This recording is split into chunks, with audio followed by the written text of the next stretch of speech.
That's when I found out they liked you. Thank you. I'll open the meeting at 5:31. Okay, everybody stand for the pledge, please. And after the pledge, stand for a moment of silence. Pledge allegiance to the flag of the United States of America and to the republic for which it stands, one nation, under God, indivisible, with liberty and justice for all. Please remember Gary Finch, State Assemblyman, 1999 to 2021, Mayor of Aurora for 8 years, and Director, owner of Brew and Shackleton Funeral Homes in Cayuga County for over 56 years, and a very active community member. Also, please remember Robert Hunter, former Cayuga County Legislator, Auburn City Councilor, and Chairman of the Cayuga County Democratic Party.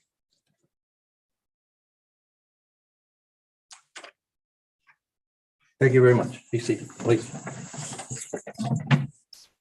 Okay, 5:32, I'm going to open the public hearing to adopt the local law for the year 2023, a local law providing a tax exemption for volunteer firefighters and ambulance workers pursuant to New York real property tax law. And that'll be open as of 5:32.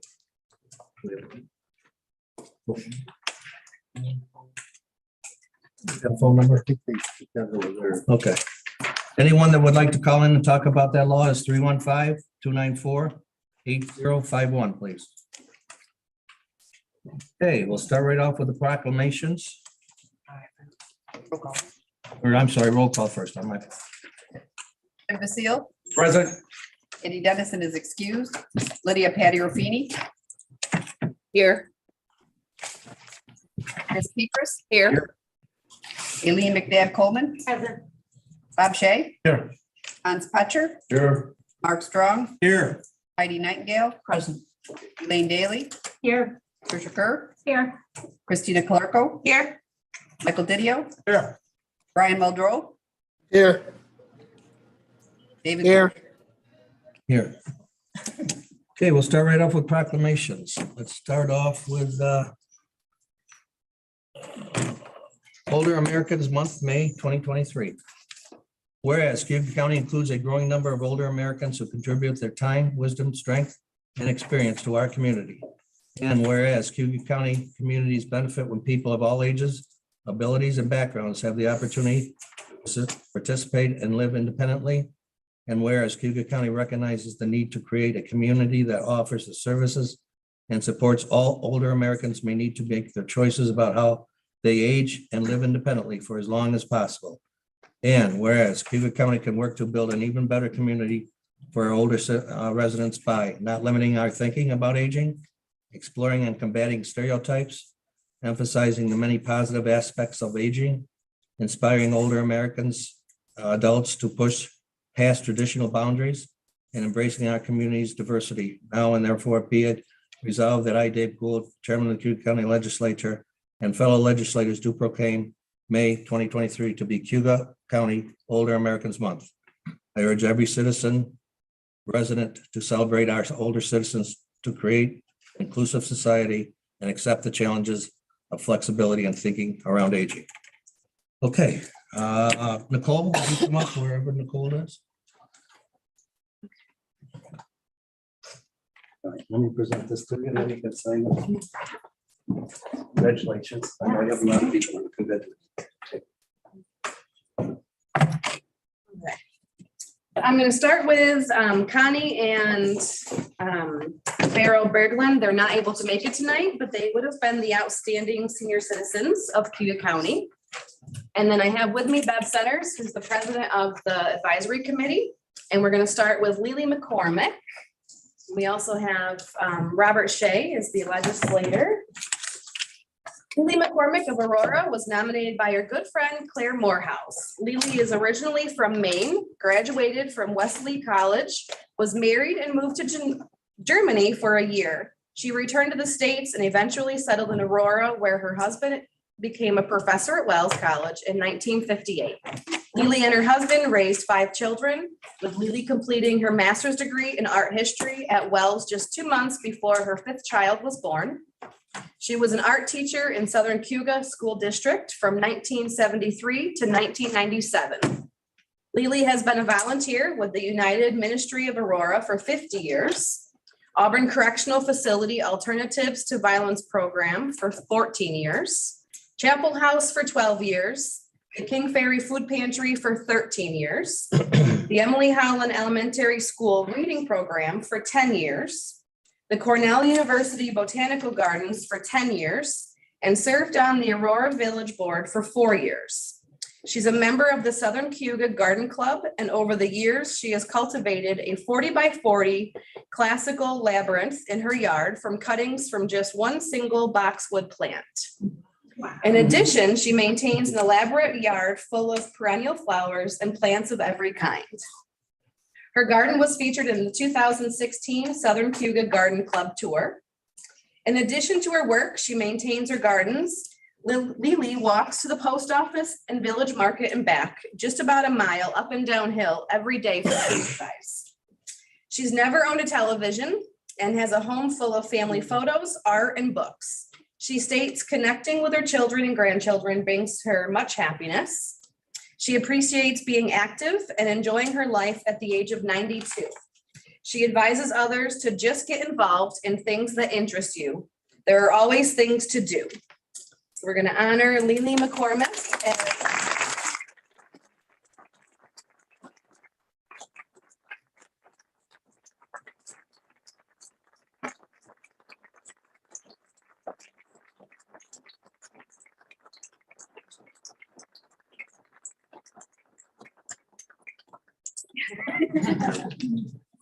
Lily McCormick for 2023 Senior Citizen of the Year. And I hear she's going to volunteer soon after this meeting at the correctional facility. So she is busy. All right. And then next we have Ronald Jones. Go on, ma'am. Would you like to say a few words? You're more than welcome to say a few words. You want to say anything? No, I just, I'm honored and I thank you. This is just what happens when you stick around. Thank you. Thank you. Thank you.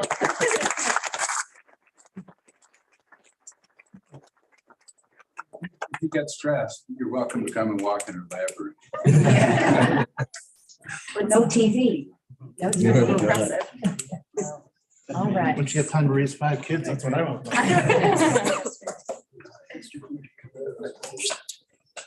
Okay, now we have Ronald Jones, a lifelong resident of Lavana, was nominated by his daughter, Sarah Mahomick.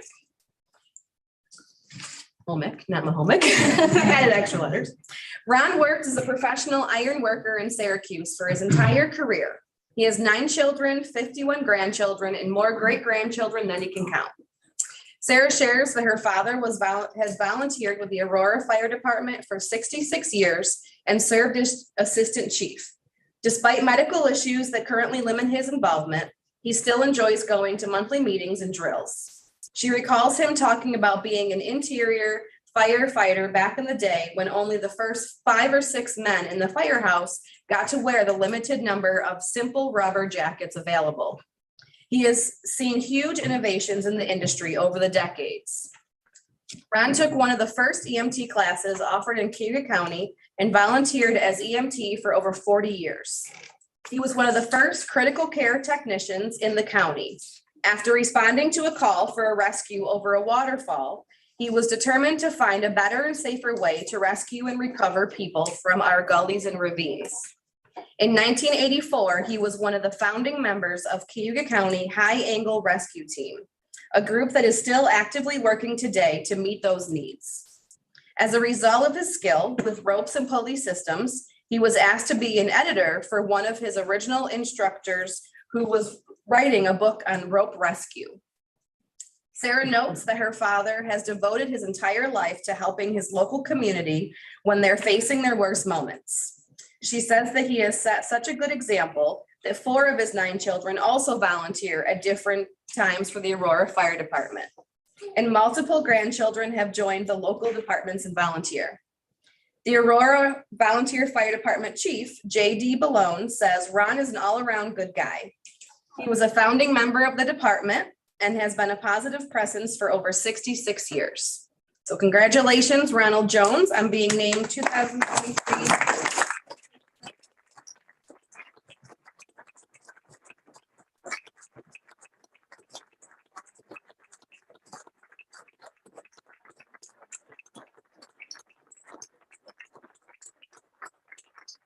Ron, would you like to say a few words?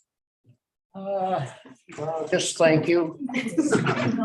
Appreciate it. Go ahead, Dave. A few years ago, I was over walking in Fillmore Glen. I was enjoying a nice walk. I saw some pebbles coming down from up top, and I looked up top, all of a sudden these guys are scaling down the side of this mountain, and it turned out to be you. So I saw what you do. It's really amazing. Thank you, Ron. Thank you. Congratulations.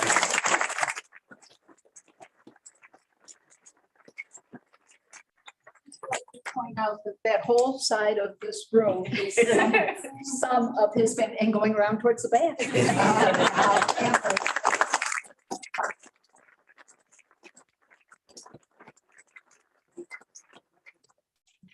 Mark? Yes. I've been a member of the volunteer fire service for 33 some odd years. I've worked with Ron on many a times. I've been over the falls with him. I know his daughter, Sarah, very well. I believe she was the first female fire chief in Cayuga County. The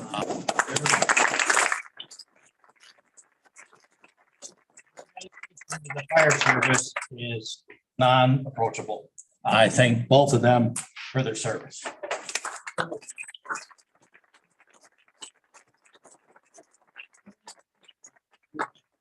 Bev, Nicole, would you, I mean, you didn't get to say anything. Would you like to say anything? Come on, Bev, you've never been All I bashful. would like to say is that I'm very honored to be involved with the Office for the Aging. I retired from the county. I was involved with them at work and now in retirement. They're just the most remarkable group of people. It's a relatively small office, everybody, but there's wonderful changes made. Everybody's cross-trained. If one of you were to call and you had a question about one of their programs and someone else answered the call, you wouldn't just be transferred to somebody. They all know enough to help you out and initially and tell you who you really need to talk to or to have that person call back. And we're very blessed to have this as part of our county agency. Thanks.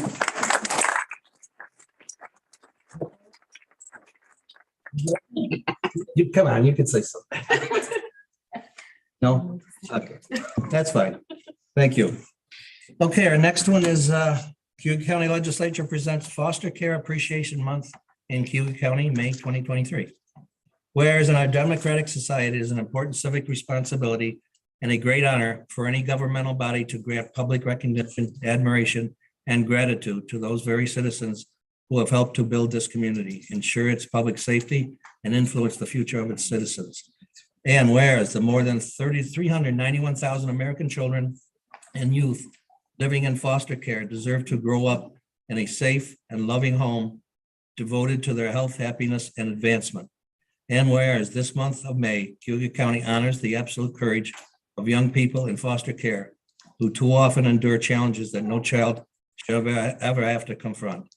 And whereas Cayuga County gives thanks to the dedicated kinship and foster parents who care for foster children during their times of greatest need.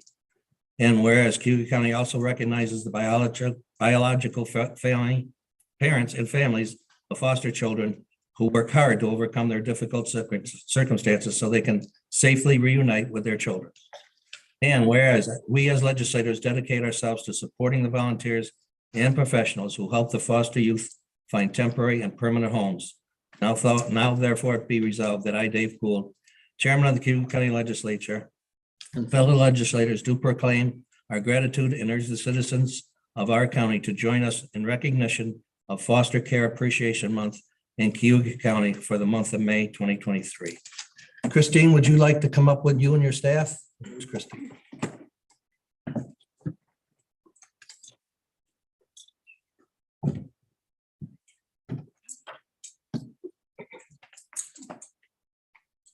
Thank you so much. Thank you, everybody. And you're going to say a few words, right? I've actually got some of my folks up here that want to say. That's fine. Janet is actually our home finder, and she is also a foster parent. Yeah, so I am a home finder, like she said. I'm also a foster parent, and I brought another foster parent with me who would like to receive the proclamation. We just had a dinner for our foster parents to celebrate them. It went off fabulously. If anybody saw the article in the paper, you know that we have a dire need in Cayuga County. Right now, our open beds are very, very low, and the kids coming in don't stop. If you all know, there's an opioid pandemic here, or whatever you call it. And it's pretty bad, and the kids just keep coming in, and we don't have enough foster parents. So we would like to bring awareness that we really need foster parents. Johanna, you wanna? This is Johanna. Sure, I'm She's- Johanna Lattimore. This is Nicole Sanchez. We are foster care supervisors.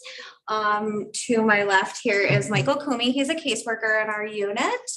Jillian Ervelina in the back. She's also a caseworker. Mary Beth Nielsen, who is our secretary staff, who's been with the county for an endless amounts of years. And Kim Hooper, one of our foster moms, as well as Janet. And, you know, we just really appreciate the opportunity to receive this recognition as we are trying to spread awareness in our community. As Janet said, there's a lot of children currently in foster care in Cayuga County and not enough homes to place them in. And as a result, we have to send children hours away, which proves very difficult when our first and foremost goal is reunification with their biological family. Makes things very complicated. So in an effort to get together things for our dinner, we spread awareness in the community. We live in an amazing community where we asked for donations and we received so many, and we're truly appreciative of that. And also our goal was to spread awareness. We asked local businesses to hang up our flyers within their businesses in an effort to bring attention and possible homes our way. So we're very thankful to have this recognition, and some of our staff purchased shirts like this to have out there in the building and in the community. We also did a bracelet sale for kids in foster care, friendship bracelets. Whoever purchased them, they received one bracelet. The other bracelet went to a child in foster care in the United States. It basically said somebody's thinking about them, and we were able to sell over 100 bracelets. So those are some of our efforts we've done to bring awareness, and we appreciate it. And I appreciate these guys so much. I mean, this is a great team. From administrative staff to our home finder, to our caseworker supervisors. There's a lot of work that goes into taking care of children that are in the custody of the county through foster care, and very proud of them. They work hard every day. And I think this is a wonderful opportunity to recognize our work and to recognize the children that are in foster care. Let's not forget about them. I mean, they are brave kids. They go through a lot, and it's about them too. And the families that we're working hard to, get the services they need to be reunited. That's our goal. So thank you, everyone. Anybody else like to say anything? If not, congratulations, all of you. I'm telling you.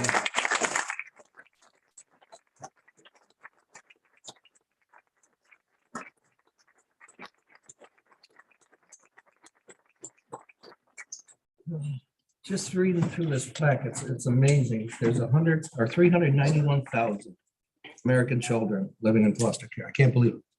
That's just American children. Think of people around the world. I give you all so much credit. I'm about to get emotional here, but I give you all so much credit. Then the families take these kids in. They're exceptional people. So thank you. Okay, Emergency Medical Services Week, May 21st to the 27th, 2023. I will read that plaque at the hospital tomorrow. Hospital's having a big luncheon tomorrow for honoring these people, and I will read that plaque tomorrow. Okay, our first presentation. Monica's here somewhere. I know I saw her. Monica, where are you? There you are. It's the Healing Community Study. I think a lot of you know Monica. She's employed by the county and she does an outstanding job. Thank you. Well, I'm here tonight to talk to you about the impact that the Healing Community Study has had in Cayuga County over the last 3.5 years. Is that the clicker? I could show you a ton of data and graphs and stats about the work that we've done, the outcomes that we've seen, because we have a grant-funded epidemiologist who did an outstanding job in developing a overdose data surveillance system for us here in the county and a dashboard that has recently been published online for the public to view. And just for context, such a data infrastructure where we get real-time data about overdoses that are happening throughout the county is not something that's common for a county our size, or really any county for that matter. And I believe it really gives us a clear advantage in analyzing and responding to overdose and substance use trends that we're seeing in near real time. And so I put on everybody's seat a handout and a package. And so there's all sorts of information about data and outcomes in there. So you can take a look at that at your leisure, but I didn't want to just put up all those slides because so while numbers are important and we need them to evaluate our programs and to demonstrate our outcomes, they don't tend to sway most people. Especially when we talk about addiction and drugs, we're faced with values and beliefs that people hold. This wouldn't happen in a good family, that the people deserve what they get because of the choices that they've made. Maybe even that they deserve more. And I could show you pictures of substances that we're dealing with and pictures of people that we've lost and pictures of people who are alive today and who are in recovery. But I really want you to think only about one picture in your head, about someone that you are close to, somebody that you care about deeply. It can be a family member, a dear friend, a spouse, or your child. And I want you to think about what would happen in your life if you lost that person to an overdose. And I'm pretty sure that for some people here in this room, this is not a hypothetical exercise. You know exactly what it means to have a hole in their heart, full of sadness, an empty spot at the dinner table, and all the anger that comes with it, and the non-understanding why this happened to them. And so no matter the circumstances, how this happened, if you imagine that this happened to someone you love, and believe me, it could, I want you to think about what would you have done to keep that person alive, to keep that person in your life? And then I want you to think about who would you have called for help? Apparently, they call me the opioid lady in the community. I go out to dinner and I watch live music at some places and I go to my daughter's events. And sure enough, somebody brings up my work. And at first, very complimentary about the good work that I'm doing. And they've read an article I've written and they've seen an interview in the paper or on TV. And then it becomes personal really fast. And in a hushed voice, they would say, you know, I know someone. I don't know what to do. And could I help them? They ask. Now, mind you, I'm not a counselor, I'm not a therapist, but based on what they've seen me write and what they've heard me say in public, they often share their family secret with me because they know one thing, that I will not judge them. And why I'm sharing this personal anecdote here is because it's the biggest and probably the most prevalent issue that we've been facing over the last 3.5 years, and everybody else before us who's been dealing with substance use. And that's the stigma around substance use. The preconceived notions that all of us hold to some degree about why people get mixed up with drugs and what treatment, if any, they deserve. So some might think talking about substance use might somehow legitimize this undesired behavior or even give young people ideas, when in fact, it really just drags out the topic from the shadows into the open where it belongs.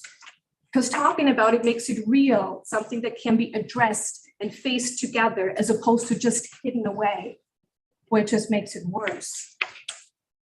Shame and fear are the biggest factors for people not to seek treatment. And the best treatment providers can't help you if you're too afraid to come out to ask for help, because they've internalized what they hear over and over again, that they're not worth it and that they're beyond redemption. And that's what we've been up against.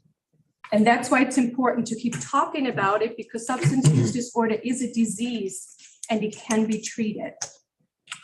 So through the Healing Community Study, we've kept talking about it over and over again to sort of make it a topic that doesn't have to be hidden anymore. The study funded 6 communication campaigns over the last 3.5 years around stigma, different treatment paths, and Narcan. And all these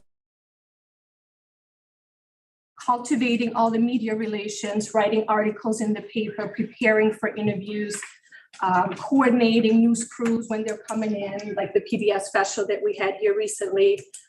And all that doesn't happen by itself, but little by little, it creates that notion that in our community, it's okay to talk about this and we don't have to hide. And little by little, Cayuga County also became the poster child for the Healing Community Study in New York. And I was asked many times to present to state level boards or the federal funders of the study about our initiatives and outcomes here in Cayuga County. And I'm sharing this with you because I want you to understand that what we've accomplished here during a pandemic is not necessarily happening in other counties. And it's being noticed what has been done here. And even though other healing communities, counties have had the same resources, the same money, the same support that we've gotten, and a lot of the strategies that they've employed are similar to what we're doing here. But somehow along the way, when stuff was implemented, something may have not been thought out that well, and somehow the outcomes were not what we've seen here. And if we remember what the purpose of the Healing Community Study was, it was a community-driven approach to reduce overdose deaths. So, which one do I click now? Should be the one on the right. There we go. So that was our mission. Funded by the National Institutes of Health, our research partner who assisted us all along the way was Columbia University out of New York City. They funded the coordination of this whole effort here in the county, the data surveillance activities, and the implementation of the practices through the agencies. But when we look at what happened nationally during that time frame, overdose deaths kept increasing throughout the pandemic. Actually, the new numbers that came out just last week for the 2022 year were 110,000 people were estimated to have died from drug overdoses. Another record for this country. And then when we look at what happened in Cayuga County after the first devastating year of the pandemic, we were able to reduce overdose deaths by 43%.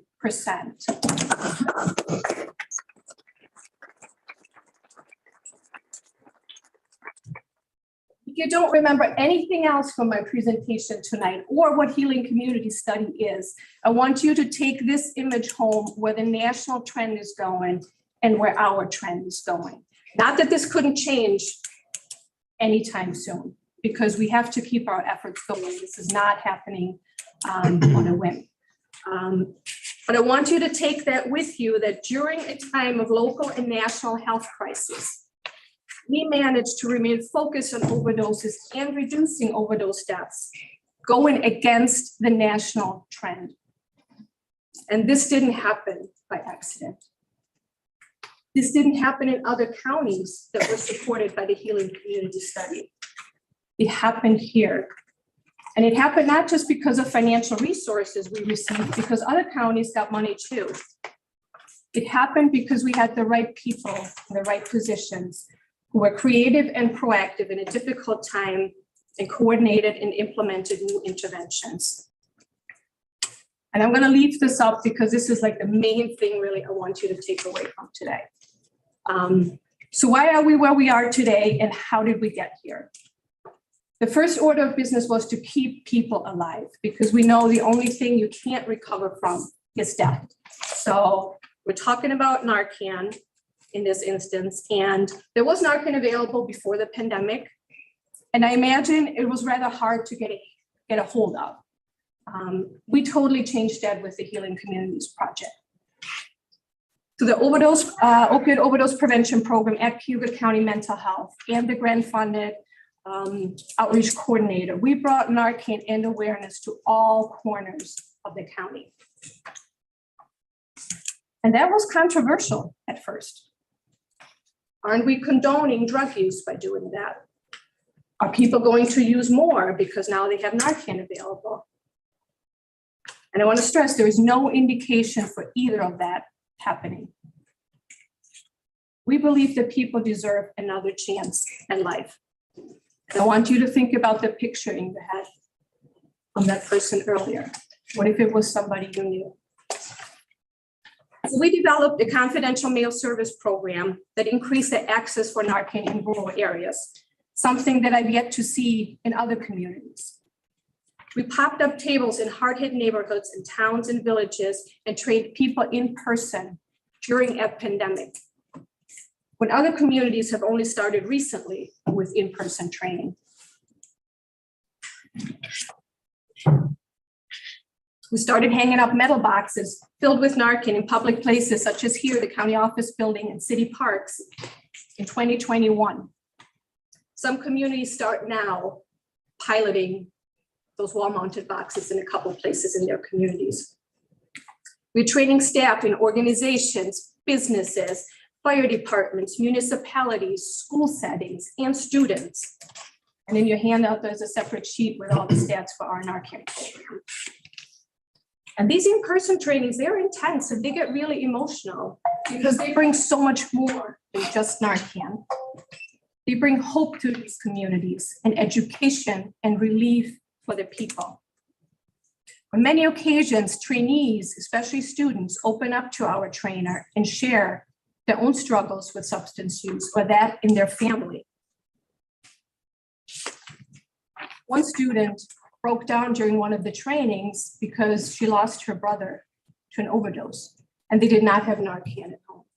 And now she sits in this classroom, gets trained on Narcan, goes home with Narcan, and is wondering if her brother was still alive, if she had it at that time. And yet another student actually saved her brother with the Narcan they got from us at a health fair in school, just minutes before the school told us we can't hand out Narcan to students. And do you remember Julia from Cayuga who was here, who saved somebody with Narcan? We also featured her on our PBS special. And somebody saw it and was so impressed with her that they approached her to give her a scholarship for college. So there's a lot of impact with the work in the Narcan program. And not least of which, overdose witnesses have used the Narcan at least 109 times and saved that person, most likely with the Narcan from us. So now that we try to keep people alive so they have a chance to get connected to services, because oftentimes we talk about human connection when we talk about addiction. And we have tons of services in the county, but it may be the hardest thing to access for people because it's easy for us to say, just call when you're ready to get help. We're here, we're just a phone call away. But it's really not that easy. And that goes back to that stigma because they're defeated and they're ashamed and they don't want to be looked down upon. And so we need to open up different pathways for people to access that care because they may have had a bad experience somewhere at one organization and they don't want to go back there. So we want to make sure that there are other paths. So it needs to be quick and easy to access those services because if it's easier to get drugs on the street than to get treatment, then we have a real problem. And so we tried a proactive approach to bring services to the people. We've initiated a post-overdose outreach program that focuses on the people that have recently overdosed. We're trying to connect them with care. So grant-funded peers they reach out to these individuals a few days after they've overdosed and they try to engage them.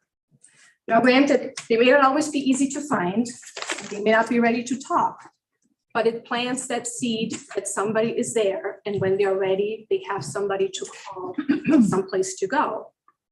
And you never know what it does to a person when you knock on their door and they can't believe that somebody actually cares enough about them to show up and check on them after they've overdosed.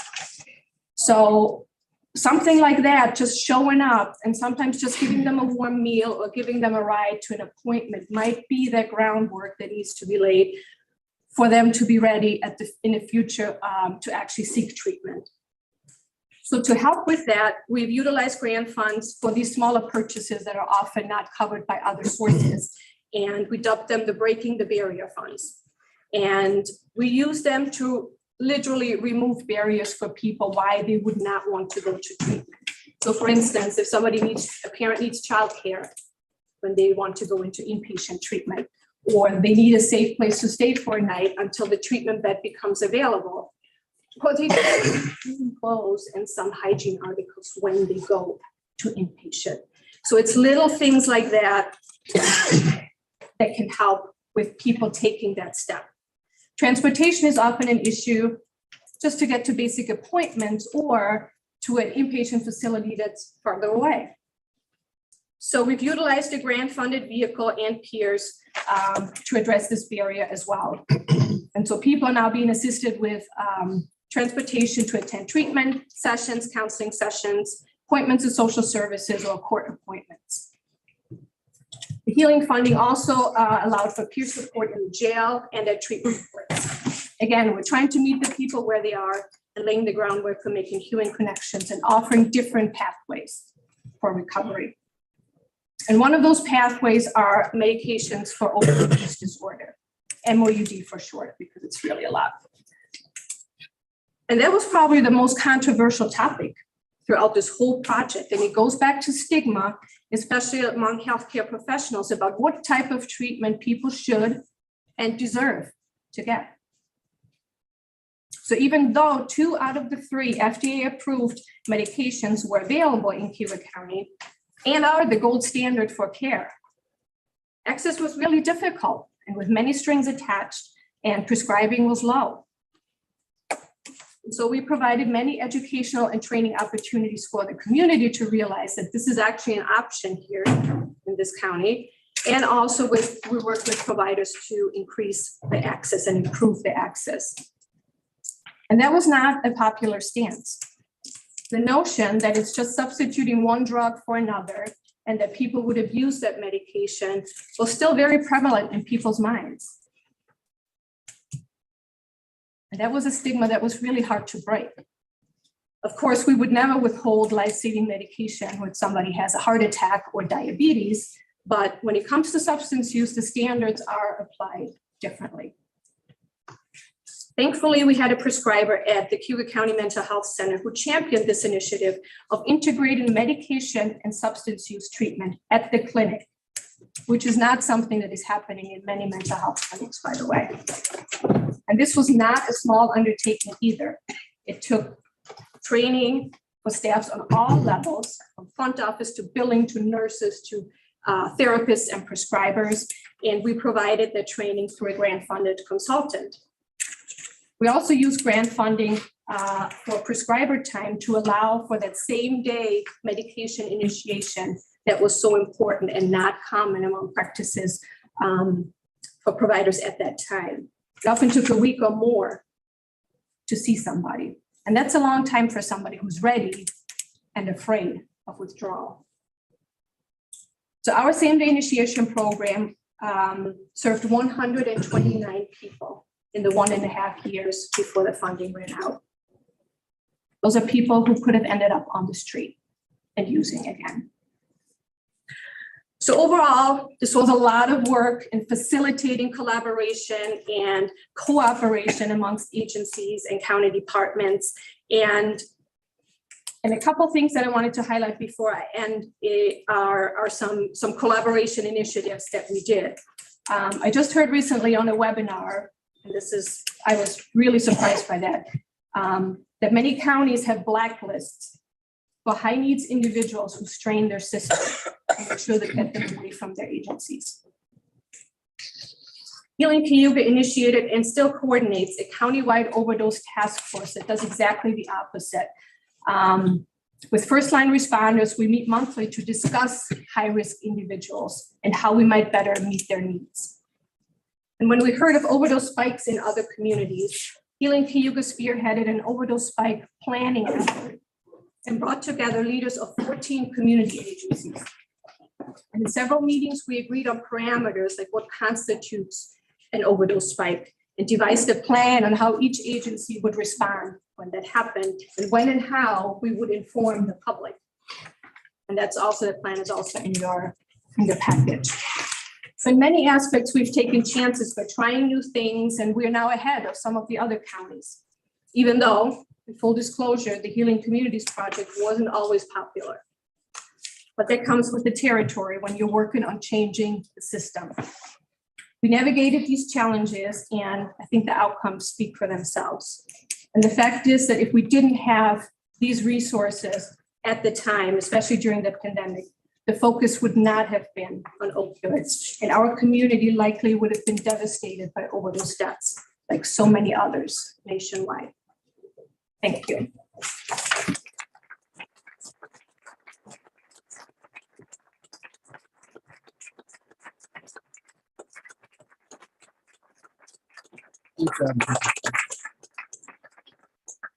So much, Monica, that was great.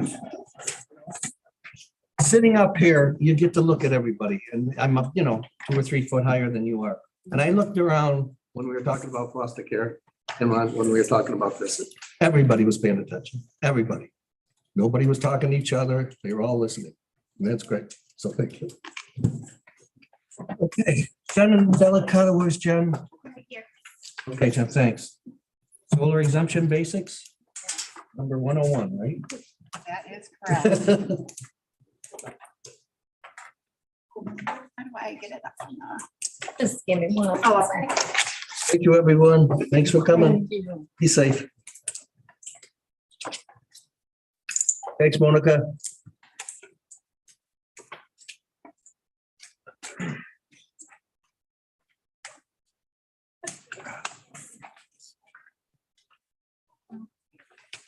So I wanted to take some time to talk to the legislature about the solar and wind energy system property tax exemption, as well as the state's valuation model of the solar and wind energy systems, and the possibility of opting out of the solar exemption.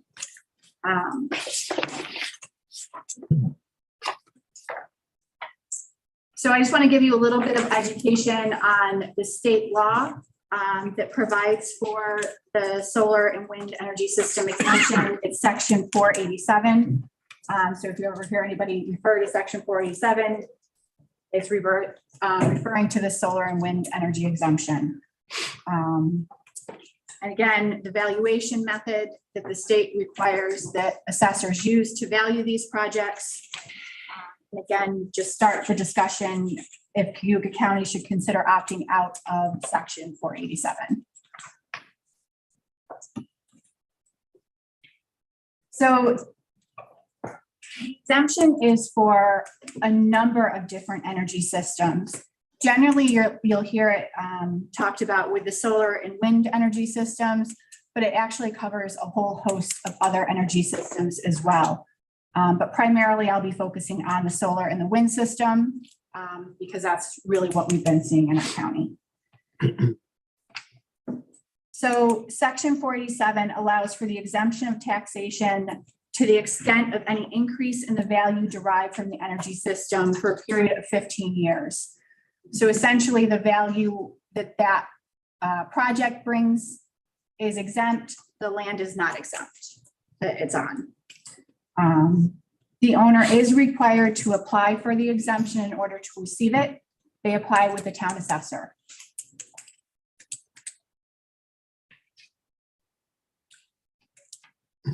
Each municipality may opt out of the exemption. In order to opt out, it would require a local law be passed. So there's different options for opting out. You can opt out of just the solar and wind and farm waste, or you can opt out of the other energy systems. So micro hydroelectric, fuel cells, micro combined heat, electric energy storage equipment, fuel flexible linear generators, or you could opt out of both categories. It only would impact projects which began construction after the effective date of the local law.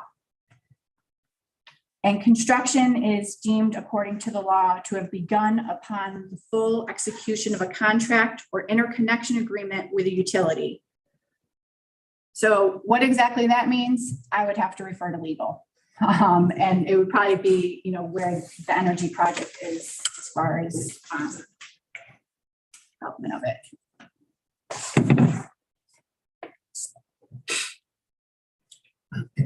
So section 487 also talks about pilot agreements for these solar projects. So each municipality that has not opted out of the exemption may require the owner to enter into a contract with a pilot agreement. So payment in lieu of taxes. The solar companies, when they're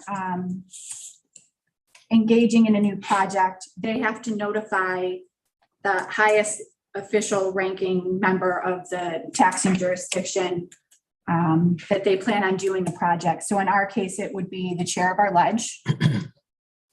And the county is required to respond within 60 days to that notification to let the company know that we are intending to do a pilot. The law does allow for a resolution to indicate that the taxing jurisdiction has an ongoing intent to require a pilot for any such energy system. And that eliminates the need to respond within that 60 days.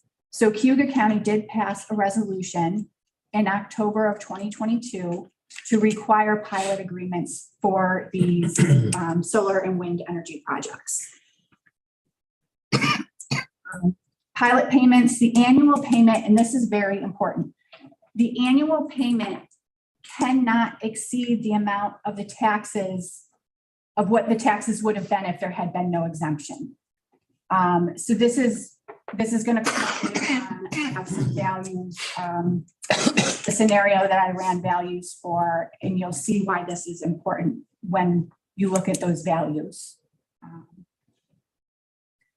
And the pilot may not exceed 15-year term. So the length of the exemption is 15 years. The length of the pilot is also 15 years.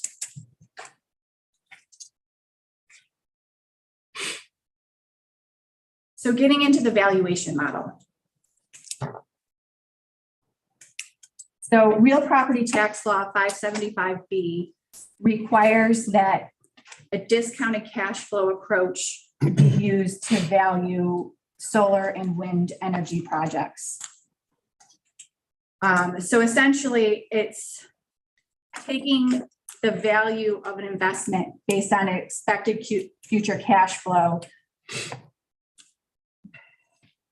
and deriving a value based on that estimate. So the state appraisal model, it's required to be used for any solar or wind project that is 1 megawatt or larger. And it has a discount period of 25 years. The model is supposed to be updated annually. So the discount rates that are used within the model, and if there's any sort of industry changes, the state's supposed to account for those as well. And again, the assessor is required to use this model annually to value these projects.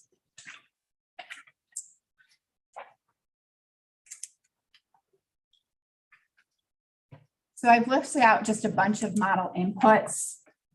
Later on in the presentation, I have a slide where it actually shows the model itself, the input page as well as the output. So really it's looking at where we are in New York State, the size of the project, what the project is. If it's a solar project, are the panels fixed or are they trackable, meaning that they follow the direction of the sun so that they can move. Date of operation, taxable status date. if there's a ground lease, information regarding that, utility company, community or market transaction credits, and community adder. So a lot of this information we have to get from the solar companies. The assessor is not going to have them unless the solar company provides it to them.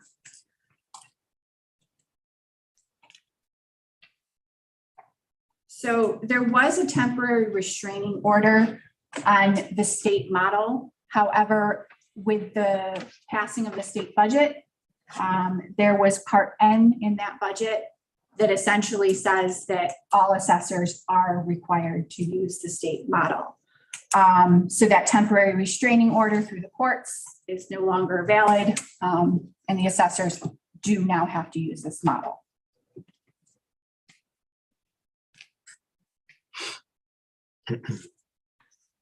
So since we're required to use the state's valuation model, the county has limited negotiating ability with their pilots.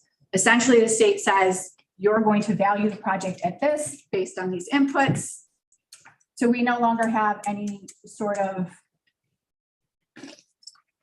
autonomy in saying, no, the project is really worth this.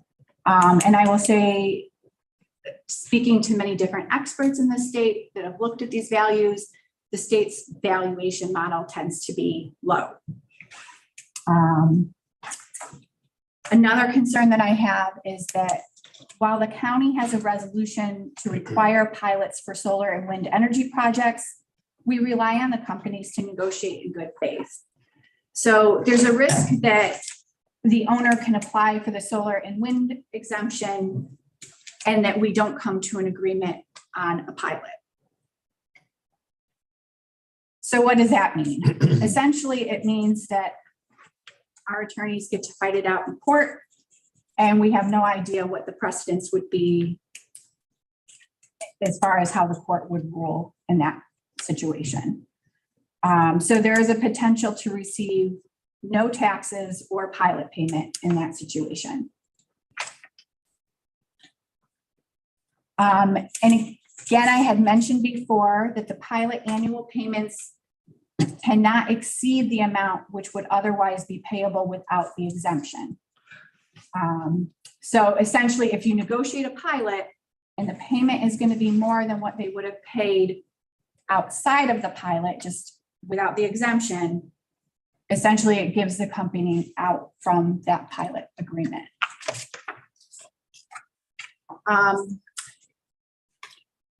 So as I'm asking you to consider opting out of this exemption, I do also want to bring up that there were 2 resolutions that went to Ways and Means for pilots for solar energy projects. The county attorney's office has been in negotiations with the solar company, as well as including the school district and the town attorneys, to come to an agreement on these pilot projects. So while I'm asking you to opt out of this, I'm also asking you to consider to move forward on those pilot agreements. I don't know that it's a good face for the county to say that we've spent all this time negotiating these and now we're not going to move forward on them. I also do have concern over timing and the potential that if we don't follow through on these pilots, there's the chance that they could file for the exemption and then they could end up being exempt and also not having the pilot. So that's also a concern. And can I, Yes. would you ever recommend, these have been in place for a while, you're asking us to approve moving them forward. In the future, you would not be having such a resolution So come there is forward? one other company that we have been in negotiations of a pilot with as well. And given that we've been in the negotiations for quite some time, that one I would also recommend that we move forward with, but that any other ones that come up in the future, We would not use this, enter into a pilot agreement, they would. Well, I would ask that we opt out of the exemption so Correct. There would not be a pilot, there would not be a solar pilot agreement. How would we move forward with, if we went with the exemption?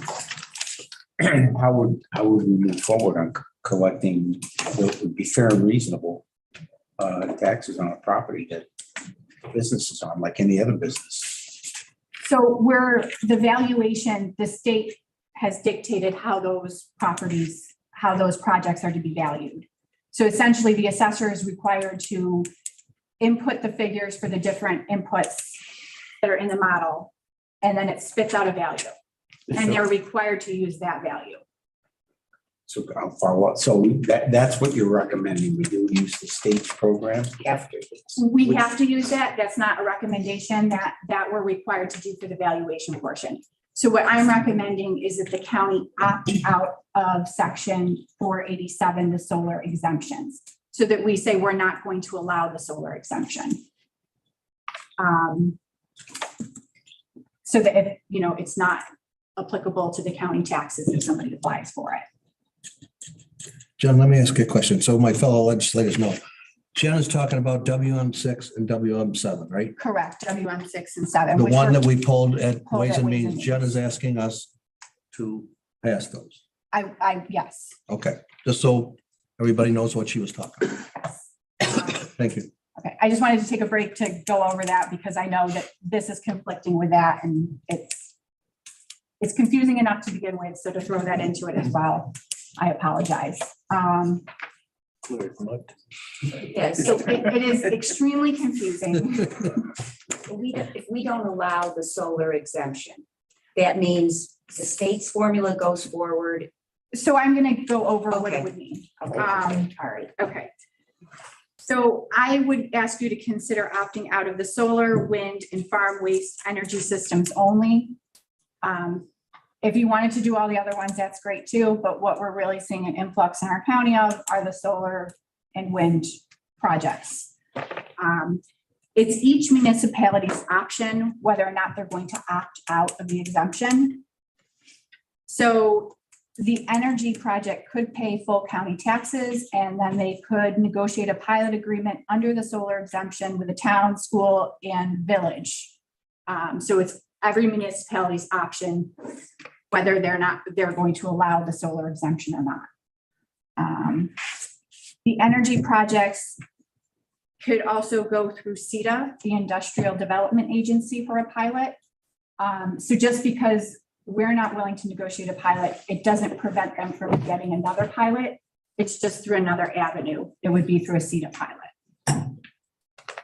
And we do have some solar companies that's what they've already done.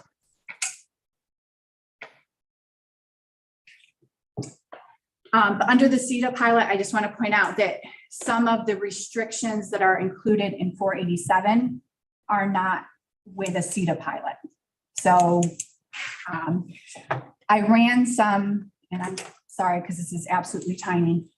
I ran different models to show you an expected payment over 15 years if there was no exemption, no pilot. So just if they were paying regular taxes with the valuations run through the state's model over that 15-year period, which I'm estimating to be about $96,000 over a 15-year period. And this is on a,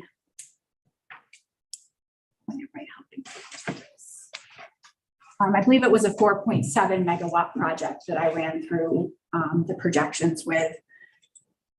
And then I also took a look at the solar, if they received the solar exemption and negotiated a pilot with the county, assuming that the pilot with the county was for 4,500 per megawatt with a 2% escalator. And you'll see on there, there's in year 5, I've colored that cell orange. That's the point at which the pilot payment would exceed the payment if they had not been in the pilot. So at that point, the solar company should be able to terminate because they can't pay more in the pilot than they would pay for regular taxes.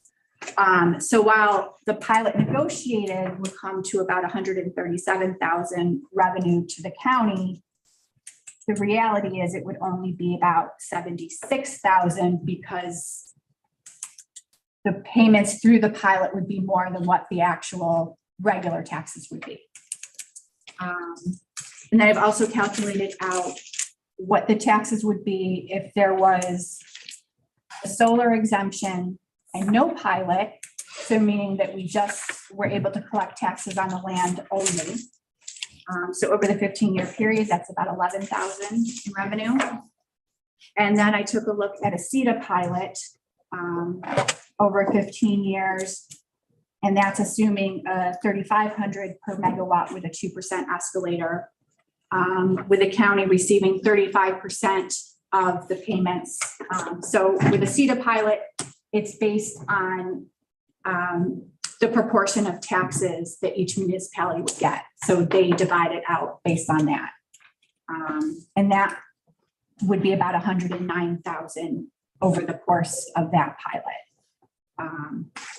So if you look at it financially, really the best outcome is if these solar companies were to get an exemption through CETA.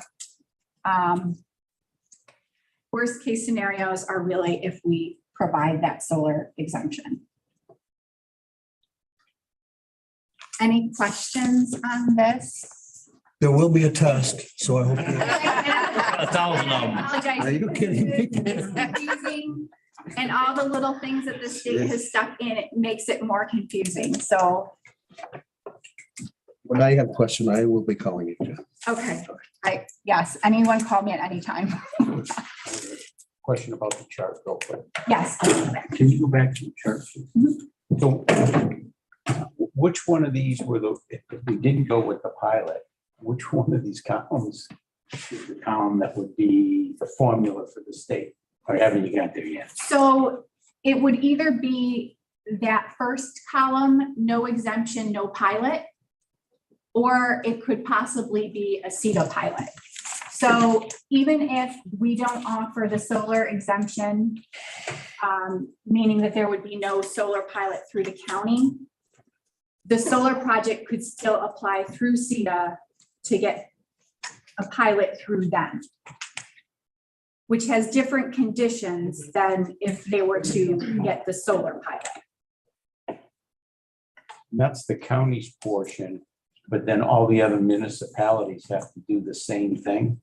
If it's through CETA, CETA distributes based on the proportion of the tax rates that go to each municipality. So if it went through CETA, none of the municipalities have to do any negotiating. CETA would do the negotiations. But if it's the no exemption, no pilot, then each town or So village has to it would do. still be possible. So this chart is really just looking at county impact. Okay. It's not looking at towns, villages, or schools. It's just a county perspective. But yes, the pilot or the energy project could still negotiate a pilot with those other municipalities. It So- just wouldn't be available for the county portion of the tax if we opted out of the exemption. So if we're gonna, if what you're asking us to do is go no exemption, no pilot. Going forward, are we gonna talk to the supervisors for all the towns and In the schools, how are we gonna make sure we're either all on the same page or that maybe, I know with my head spinning right now, but to try to explain this to the two town supervisors in my district right now and the village mayor who's out there. That's gonna be a bit of a challenge because they're probably struggling with the same thing and they don't have the expertise we have in listening to you. Right. And what you've been to educate yourself on with the state and with the county attorneys and so forth. So how are we gonna?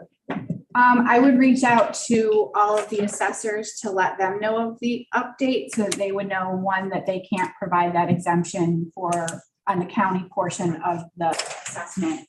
And I would be willing to, reach out to the town supervisors in different, whomever had questions. They do have a town that where the supervisors meet once a month, Okay. maybe setting up a meeting with them, see, give the presentation, and then see if any of them have done anything yet, maybe to get a tally from that. will I talk- doubt most people realize the impacts of the different state laws and what it really means. And so they're gonna get a solar company's gonna come in, and the letter might sit on somebody's desk for 60 days. Right. A lot of these people are part-time, they're working, if we're gonna take, at least be the leaders that we should be for our district. Jen, if you want to reach out to me, I got, hook you up with the town supervisor, the president of the town supervisors Okay. And I'll just association. send me a little something in the presentation. I will Yep. send it to the town supervisors and the assessors and say, hey, what do you know about this? And see what can, if I get no response or don't know anything about it, then we know what we can at least get an idea where we're at countywide too. Yes. Thank you.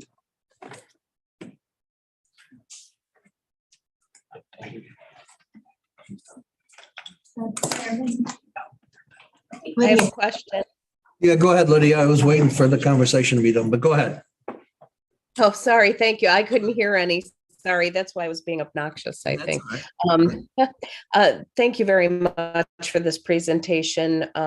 In the new district that I'm running for, the town of Conquest has been having meetings, and last week they brought in an attorney talking about negotiating the pilot program. And at no time was it specifically mentioned that it had to do with taking tax money, to the best of my knowledge, away from the coffers, taking it out of the pool. Maybe they mentioned it, but it didn't really come across as being clear. And I believe that So- project, that from what I've heard, the intent for them is to go through an industrial development exemption rather than through this 487 exemption. For Conquest, you mean? Correct. Okay, thank you. So a couple of questions. Will you provide this deck to the legislators so we can share this and so that I can talk about it a little better, please? Yeah. Thank you. Also, what is the deadline for opting out? There is no deadline. It just needs to be passed by local law So whenever we do it. whenever you do it. All right. And this part of it, is this a section in is it Article 10 for New York State law? So it's in real property tax law. And this is section. No, I'm sorry. No, I'm sorry. What is it, section 10 or article 10 for the solar and wind field things that they have, the one that pretty much tells us that we have no rights to our property in our towns? I don't know about that. Chris, do you? That's the statute that the state has set up a siting program essentially where a developer has to apply to the Public Service Commission. And that's what you're referring to as Article 10. Yes, article 10. Thank you. All right. It all Thank has you very much. starting of the project. If it's a big enough project, they can go through Article 10. If it's a residential, if it's a smaller project, they have to do it locally. Just so everybody here knows, Chris has asked Rich to work on this, and he's been working on it for quite a few months with Jen, and we met ourselves quite a few times. So if there's any questions you need out of the county attorney's office, Rich is the one to reach out to. Yeah. The action we took in October of 2022 is, do we have to take another action based on this, or? So the action in October was essentially to make all companies aware that we would require a pilot. So when they sent that notice, we wouldn't have to, within that 60 days, send a response. That essentially that resolution put all companies on notice that we would require the pilot. So are we going to stay with this? There'll be some follow-up recommendation? Because I thought it was no pilot, no. So if we wanted to opt out of the exemption, then there would be no pilot option. But you would have to pass a local law to opt out of the exemption. And I thought Which what would Jim- essentially negate that resolution. Yeah, I thought what Jim said is you were saying no exemption, no pilot going forward. That is what I would like us to opt out. Right, of the so exemption. there may That's what I'm be recommending. some additional action that we would have to Yes, we would take. have to pass a local law to say that Cayuga County is opting out of that exemption. Anyone else for Jen? Mr. Chairman. Except two Yes, more. Mr. They were talking about the Cayuga County Supervisors Association. We actually meet every other month. We just met last week. And we skipped the July meeting. So the next meeting for the Supervisors Association will be in September. My thought would be that once the county does what they're gonna do, vote yes or no. It'd be a lot of work for Jennifer, but it would be great if she'd come to a town board meeting and present this to the board. Because there will be a lot lost in the translation of getting it at a supervisor's meeting and then going back and explaining it to the board. That's just my thought. I Thanks, can Jen. offer to do that. Thank you, Jen. Thanks, Jen. I just thought you may have so this is just more of the model. This is the actual model and the inputs. There's not a lot of inputs. But essentially the output, it just pops out a value and that's what the assessor uses once they put in those inputs. There's no altering the output page, just gives you what it gives you. And I thought you may have an interest in what some of the other counties are doing. Currently, 17 out of 57 counties in New York have opted out of the solar, wind, and farm with energy exemption. So some of our neighboring counties that have opted out, Chemung, Ontario, Schuyler, Seneca, Steuben, Wayne, and Yates. And Wayne just recently passed their local law a month or two ago. So they very recently did this as well. I think more and more county assessors are realizing the impact and are, asking their legislatures to opt out of this. Any other questions? Any other questions for Jen? I know it's a lot, Jen. I mean, It you're is the a lot, professional, so thank and you for it's helping us. confusing. So again, if you have any questions, even if something occurs to you later on, please reach out to me. Thank you very much, Jen. Appreciate it. Okay, it is now 6:45. I will close the public hearing. To adopt for the year 2023, a local law providing a tax exemption for volunteer firefighters and ambulance workers pursuant to New York real property tax law. So that is closed at 6:45. Thank you. Next on the agenda will be a presentation, and this started several months ago. I think a lot of you know the Lattimore family. I'm sure all of you in here know the Lattimore family. Paul is a matriarch of it right now, and he approached me probably several months ago and brought a county map. If anybody's been in my office and saw that county map, it's identical to that map.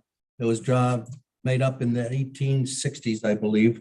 So it's, I'm sure, worth some money, but Paul donated it to the county, and which was so very nice of him. And it's taken us a while to get a frame and a proclamation on our proclamation, to present it to the county from Paul. So I have three of the family here. Paul couldn't make it tonight, which is too bad, but Paul will probably hopefully see this on a video. But could you come up, Sean and Jean and Tim, please? Come on up. Yeah. I'm taking a picture. Let somebody else take the picture. Timmy, you got to get in there. You let somebody else take it. Somebody's gonna be on. I didn't hear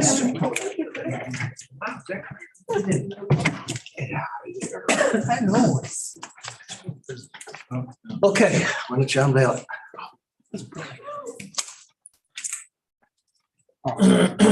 Thank you so very much.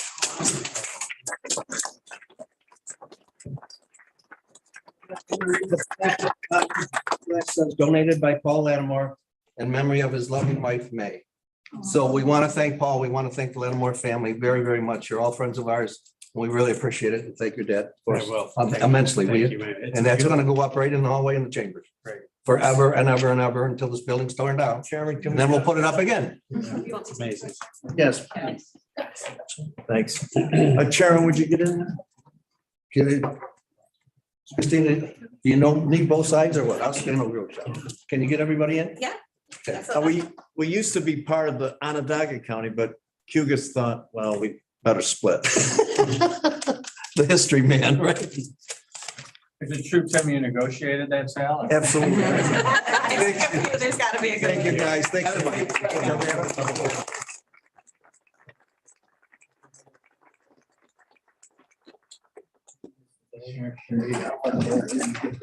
I'm so very, very surprised that I didn't cry over that, but Elaine said she'll kick me out if I cry one more time.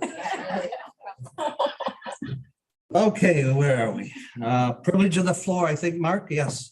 I do have privilege, or I would ask privilege of the floor for two different families. It will be on a property in the town of Moravia. I would introduce the Callett family to start with. They can come up and speak. Yeah, right there. Yeah, fine, thank you.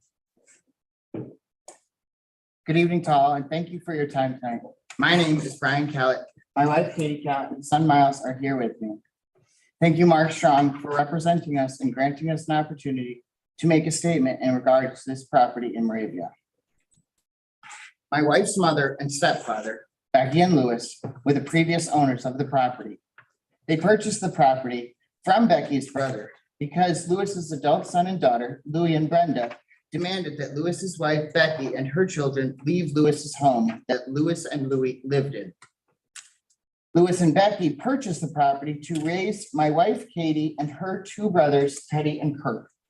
Similarly, Katie and I would like to raise our son on this property. Becky passed in 2017. Due to dementia, Lewis was placed in a nursing home in 2017 by his medical proxy, Brenda. Lewis passed in 2020. The executor, Brenda, has had full responsibility and opportunity for the property since then.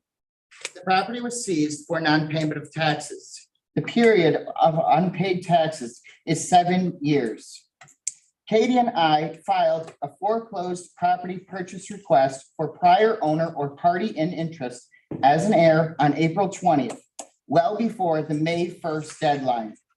Katie is the only heir that filed such a request before the May 1st deadline. The regulations say if two parties file for one property, then it is the possibility that the property will go to auction. This is not the case with this property. Only one party has met the requirements. We ultimately trust God's plan will work out, but we also trust that this decision tonight made by you will reflect the rules and regulations approved by you and see the facts presented before you. Thank you so much and have a good night. Thank you very much, Brian. Appreciate it. Any questions for Brian? Okay, thank you. Minutes to approve, April 25th. Oh, I'm sorry. We have two things. And I have the next, the other family would be the Condis family on the same property. Yes. Hi, so I'm Lewis's daughter-in-law. So the only thing I would say on behalf of the Condis family is simply that, we paid the taxes on the property for the entirety of the time that he was in the nursing home. And then we're told by the caseworker of the nursing home on two separate occasions that were months apart from one another, that if we sold the property, that there was an $80,000 that we owed to the nursing home. And so we were advised on two separate occasions not to sell the property. And so we held on to the property. That's simply what we did. And there was no certified letter that we received in March informing us of anything about a deadline of May 1st. We were unaware of that and certainly unaware of any new regulations or anything was in, that is new. We were not aware of those regulations. So we had no means in which to know the status, other than to say that we were diverted from pursuing the property on two separate occasions by the same person, the caseworker at the nursing home. So we're simply asking that the property go to auction so we get our fair opportunity at the property. Thank you very much. Okay. Chris is in. Okay, thank you both very much. Appreciate it. Okay, moving right along. Minutes to approve. Move them. Is this privilege of the floor still? No, yes, it is. Yeah, I have a couple things for District 1. Or is that's that- going to be under that gonna committee be later? reports, Jim. Huh? That's going to be under committee report. Okay. That's all right. Anybody else, privilege of the floor? If not, minutes to approve, April 25th. Move it, Basile. Second, Second it, Mark. any discussion? If not, all in favor? Aye. Anyone opposed? Passed. Communications and announcements. I have none on here. Anybody have any? Nothing. All right. CCC report, Dr. Duran, please.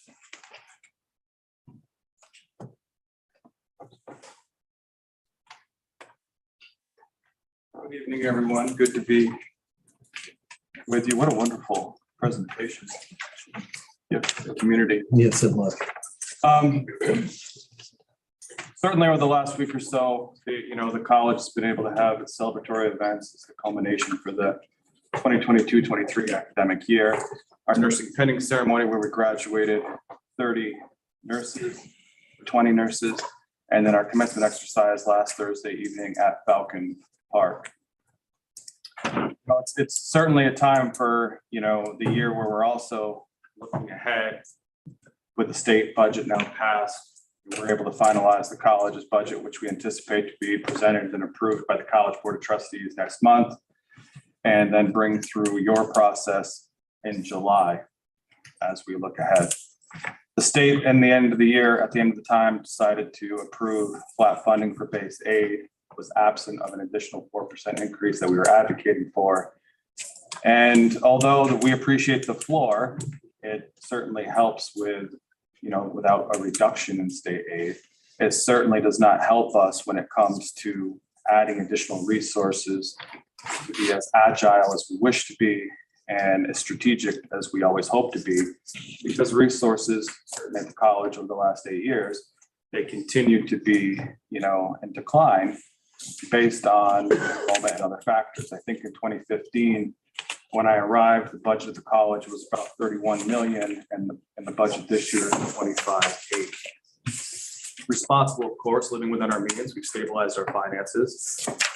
But we also know that the community asks of us, and we ask of ourselves, to identify new programs and services to be able to ensure that we match the energy of our community and the needs of our community as we look ahead. Which is why it's important that not only the new strategic plan that our Board of Trustees affirmed back in December to guide us, but also another exercise that's been going on for the last couple of months will continue over the next couple of months. Although it may seem elementary for some, it's important for us in higher education. I would suggest that it's for any organization, that our President's Council is leading an exercise throughout the college community to review our mission, review our vision, and to review our core values. Things that typically you do in advance of your strategic plan, but given timing and the pandemic and the necessity to move forward with our accreditation process, we look forward to hearing what our college community says related to those items, and then advocating for our Board of Trustees to support those. And I hope in as early as September or October, I'll be able to present to you, the legislature, what our new mission, vision, or values be. The work related to our capital projects on the Auburn campus for HVAC on Spartan Hall, that also added air conditioning for the first time, I believe, ever. Also an upgrade in HVAC and the library and other areas of the campus has been essentially completed last controls. We are in late stages of refining the architectural design and cost estimates associated with the police academy on our Fulton campus.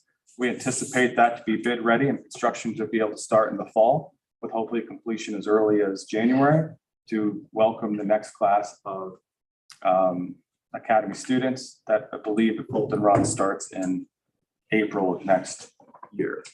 The Workforce Development Center, which is a partnership with several different agencies, including the county's Office of Employment and Training, that project is underway. If you've been going down Grant Avenue and see the building formerly known as the Cornell Cooperative Extension Building, it currently has a few fewer trees in front of it.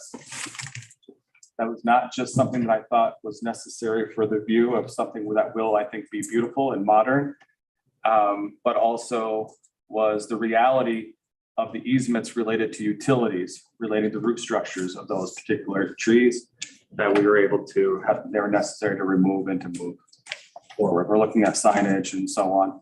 I know I've been working directly with Kelly and county's legal on the operating agreements or lease agreements that will be going forward, similar to the ones that have existed for decades, and also to be able to be in a position to see what space may or may not be available for additional partnerships. You may have read, I think it was tucked in there at one point, that the college will be hosting Auburn Large City School District's summer school this year. Really excited to have younger people on the campus. Someone who likes to work with college-age kids and above, but has four of my own. This will really test us every day. But certainly Auburn is going through some major, I think, HVAC upgrades in their high school and a number of other capital projects which are essential for their movement. And Superintendent Perazola asked us to support and help, and of course we are willing to do so, which is important. I'll just finish with, you've had a number of reports, and is that the college continues to be heavily engaged in a number of conversations, not only with Micron, but with a number of groups, including the one here at Cayuga County, that have been mobilized talking about all the different economic development impacts. We're involved with a similar committee in Oswego County, involved in committees and work groups with a number of other higher education institutions, with a number of other K-12 institutions. And I will say, it feels like everyone is eager to go. And I think the mobilization is key. But from what I've been able to see from the work of the Workforce Development Committee here and a number of other subcommittees that I'm hearing is, people are starting in the right spot, which is what do we have, what's missing, and how do we fill those gaps to position ourselves in stronger ways to move forward. So I commend the leadership, I commend the exercise. I think it's on the right pace. And as I've said before, and I'll say this in groups, I know that I'm the educator. I think education, workforce development obviously is key. I think it's vital to what I do. It's vital to what we need for all of our agencies, including Micron. All the existing ones are key. Healthcare struggling, education struggling, hospitality struggling, a number of agencies and entities are. We want to be part of that, engaging our youth to be able to be exposed to these possibilities and to be excited about what's there, and staying here to work and live and thrive is important. And also continuing, the Frost Shore is beautiful tonight, to be able to talk about how we can attract people to be here and to take advantage of what already exists within our community. And I think that needs to be, I know that's the leadership that you bring, Mr. Chairman, and I know that's what we all need to continue to do. So from the education side, we're not at a point to announce what we have. In fact, when I talk to Micron, we have the programs that they say really is the baseline that needs to exist to support them to thrive.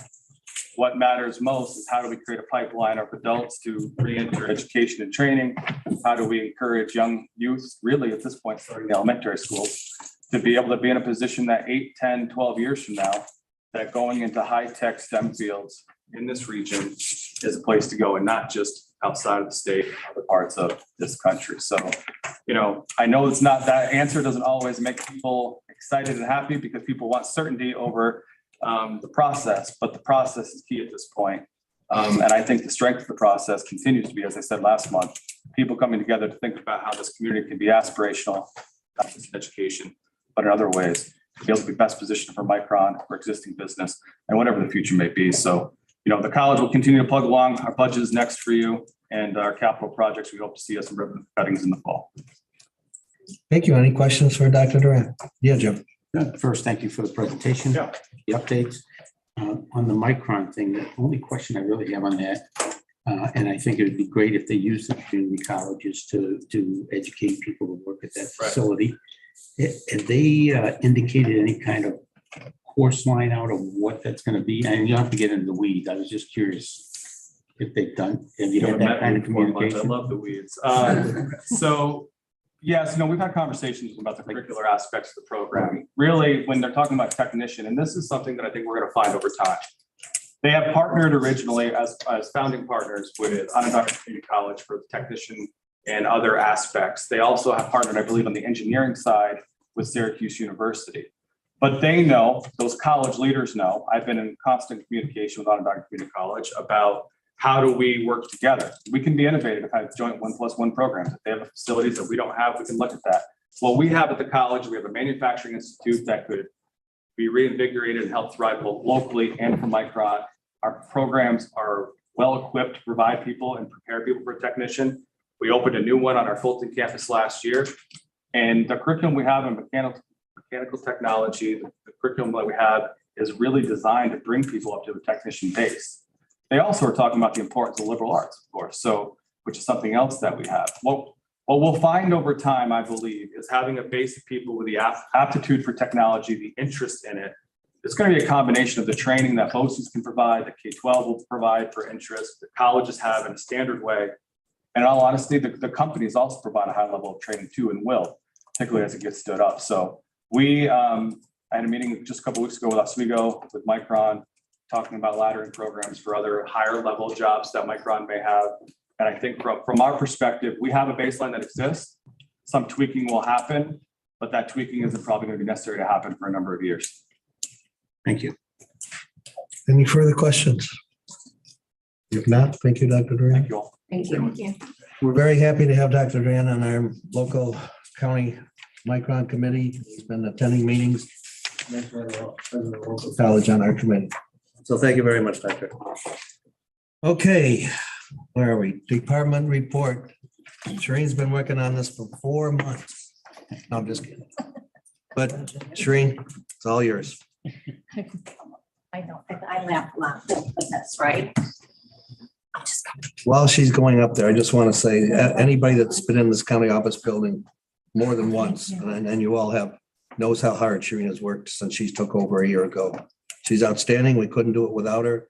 And I'll tell you, I'm just so very glad that we chose the right person. So thank you. Thank you. That's very nice. Thank you very much. Good evening, everyone. I appreciate your time today. I began this position as the operations officer for Cayuga County actually a year ago on May 2nd. I know that most of you, while in the building during the day, have seen me walking or actually running. It does happen around doing this and that, upstairs, downstairs. You may see me going across the street, heading to one of the buildings. You may also see me heading out for a public function or to attend one. You also have seen me at the legislative committee meetings or the full legislature meetings. And you hear my name or position mentioned in the chairman's report and or during one or more of the department heads reports. With this being said, a question that may have come to your mind is, to what extent has this position fit into all of these scenarios seeing me around and that I just listed? What is it that the operation officer is involved in? So I'm going to try to help answer some of those questions. A written report was provided to you prior to this meeting, and it was for your review before the meeting. The report outlines all the areas that encompass my involvement one way or another for the position specifically. Please keep in mind that this report covers 1 year, okay? So it is kind of lengthy. I recognize that we all have busy schedules, and these schedules don't always allow you time for a thorough review of the written material that is included with the legislative meeting agendas. Therefore, I'd like to just review the report and highlight a few items for you. So first, the format of the report includes 4 categories, and they are all related to the job description for the operations officer. These areas are county operational responsibilities, legislative support, employee relations, and financial functions. So to begin, the category operational responsibilities. As you can see, it is a long list. It includes my involvement in the CSEA negotiations, and I assisted with the negotiating team and was involved in several meetings that were held between the members and management. Also listed under that category are the interviews that were held. I participated in the interview committees for the hiring of the finance director, the EMO director, director of purchasing, and the STOP DWI coordinator. With this, there is consistent collaboration work with the Human Resource Administrator, Diane Ferris. I smile because she is very patient with all of my questions. Diane and I have also worked together on items such as the new employee orientation format for department heads, the steps to improve employee onboarding and offboarding, as well as employee training opportunities. We tend to talk every day. And because our conversations usually involve IT, Tom Bunn, our CIO for IT, is often included with our discussions. Not sure how happy they both are with this, but we do talk often and we work well together, and I thank them both for that. So under the category of operational responsibilities, there's also policy and plan reviews. This is part of the position. I am involved in several policy updates. And some of the updates which are also listed are the initiation of the new policies, remote work, time reporting, and the policy for the public information officer. And there's probably going to be more coming. So several county plans have been finalized that included this position with and have been in collaboration with a work group. These are the HIPAA plan, the corporate compliance plan, the COOP, which is the continuing operations plan for the county, volume 1, which is for the entire county, volume 2, which is for specific to the departments. And of course, working with a group on the domestic terrorism threat plan. The county emergency plan continues to be worked on, and we're hoping to have that completed soon. So within the same category, I participated and presented along Chairman Gould and Steve Lynch at the State of the City and County presentations held in March. The focus for my portion of the presentation was the operational side, of course, of the county, which highlighted the employees and the volunteers that contribute to our community, as well as the services that they provide daily. It is posted on YouTube, so you can listen to it. Don't worry, I did not get too nervous. I did not get sick, and I did not fall up the stairs going to the stage. So all went well, and the information provided was well received. Listed also, you'll see, is the designation of the compliance officer for this position and the startup and facilitation of the now quarterly safety committee meetings for the county. I facilitate the scheduling and the agenda prep for these meetings. The safety committee has also worked on several areas of improvement, and those are listed for you to read in the report. Now, the second category listed is the legislative support. In addition to attending the monthly committee meetings, best I can, and the full legislature meetings, this position is involved with the Small Business Grant Committee, the Business Steering Committee, which is related to our county preparedness for the entrance of Micron, and the Cayuga County Office Building Committee.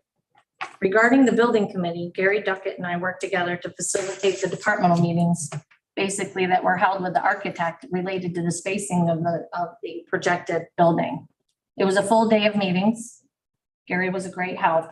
I think Gary was happy when it was over. Don't tell him I said that. I also think he may be a little sick of me too. Just kidding. Gary is great to work with. Overall, the networking included with the involvement of these committees that I have stated and the meetings is so important to the county operations, and it just keeps growing. The next category to talk about is the employee relations. Is in the report. Based on the year, this position plays an essential role in this area. It continues to expand. At the start of this position, just so you're aware, although I have worked for the county going on 19 years, there's so much to know and learn. I met individually with the department heads and talked with them one-on-one. It was an opportunity to get to know them and vice versa, and me more than just as the former DMV supervisor. We talked about needs existing in their departments, how they felt things were at the present time. We also discussed succession planning and things projected for the future. Hopefully, some of them are not too tired of me as well, because these individual meetings have continued on, depending on what is going on during the day or what project is being worked on. Daily department support is also on the report, and it's under ad hoc, because there are things that just come up daily. Unpredicted. I consider myself very lucky to have the opportunity to work with a great group of staff and appreciate all their hard work. In this category, you'll see listed the department head meetings. They are held monthly. And I facilitate the agenda and the topics for these. Diane, the HR administrator, and I incorporated some leadership training for 3 of the meetings held. And it was received very favorable. And we're now engaging in roundtable discussions. Last in that category of employee relations is the Cayuga Gold Employee Program. I worked with the employees to obtain the facilitator for the group, which you know has been reported as Tom Bunn, and we thank him for taking that role, as well as the plan for reactivation of the program, which included updating the portal and the digital bulletin boards provided by IT for communication and improvement. Everyone is kept up to date on the program's activities, as well as employee recognition and awards. We're now working on expanding that program, so you're all aware, in the area of employee wellness. The work and time of these employee volunteers involved in this program is very appreciated. Finally is the area of the financial functions that's listed on the report. The annual budget process. Oh boy, is that a process. I think the budget director and I became friends during this time. Well, I seem to think so. Her office is also next to mine. She really can't get away. The budget process involved the chairman, Lynn, me, and each department had meeting to review their budgets. It sure was a learning process, and it was very lengthy. Lynn was very patient, again, with all my questions, and it all worked out well. I also worked with Lynn, Sarah Blowers, and Amanda Morgan on the preparation for the 2022 shared services plan. And it's really hard to believe that we're now looking into starting that process again of the budget and the shared services plan, because it's been a year. I currently am assisting with the responsibilities of the purchasing director. This encompasses a lot of interaction with department heads and their purchasing needs. A new director of purchasing is anticipated to be starting soon. Yes. My involvement with grants is listed there, and just a reminder that this is in collaboration with others. And also under the financial functions are the time that was spent assisting with the transitioning process in the finance department during the director vacancy and other position vacancies. It's a long report, and I'm sorry that it is so long, but it is for 1 year. I would, just so you know, I will follow the same format every month to keep you abreast of all the activities that are going on in the operations officer world.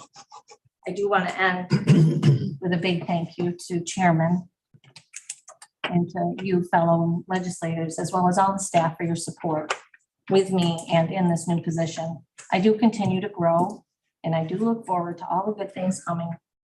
All the staff of the county work very hard on a daily basis and to ensure that quality services are rendered to our community. And as Dr. Durant specified earlier in his presentation, our county is attractive. I'm happy to be part of the operational functions of this county.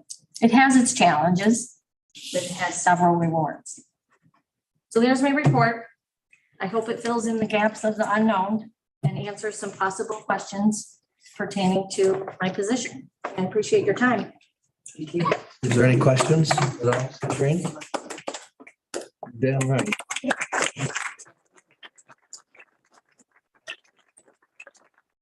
Thank you so much, Green.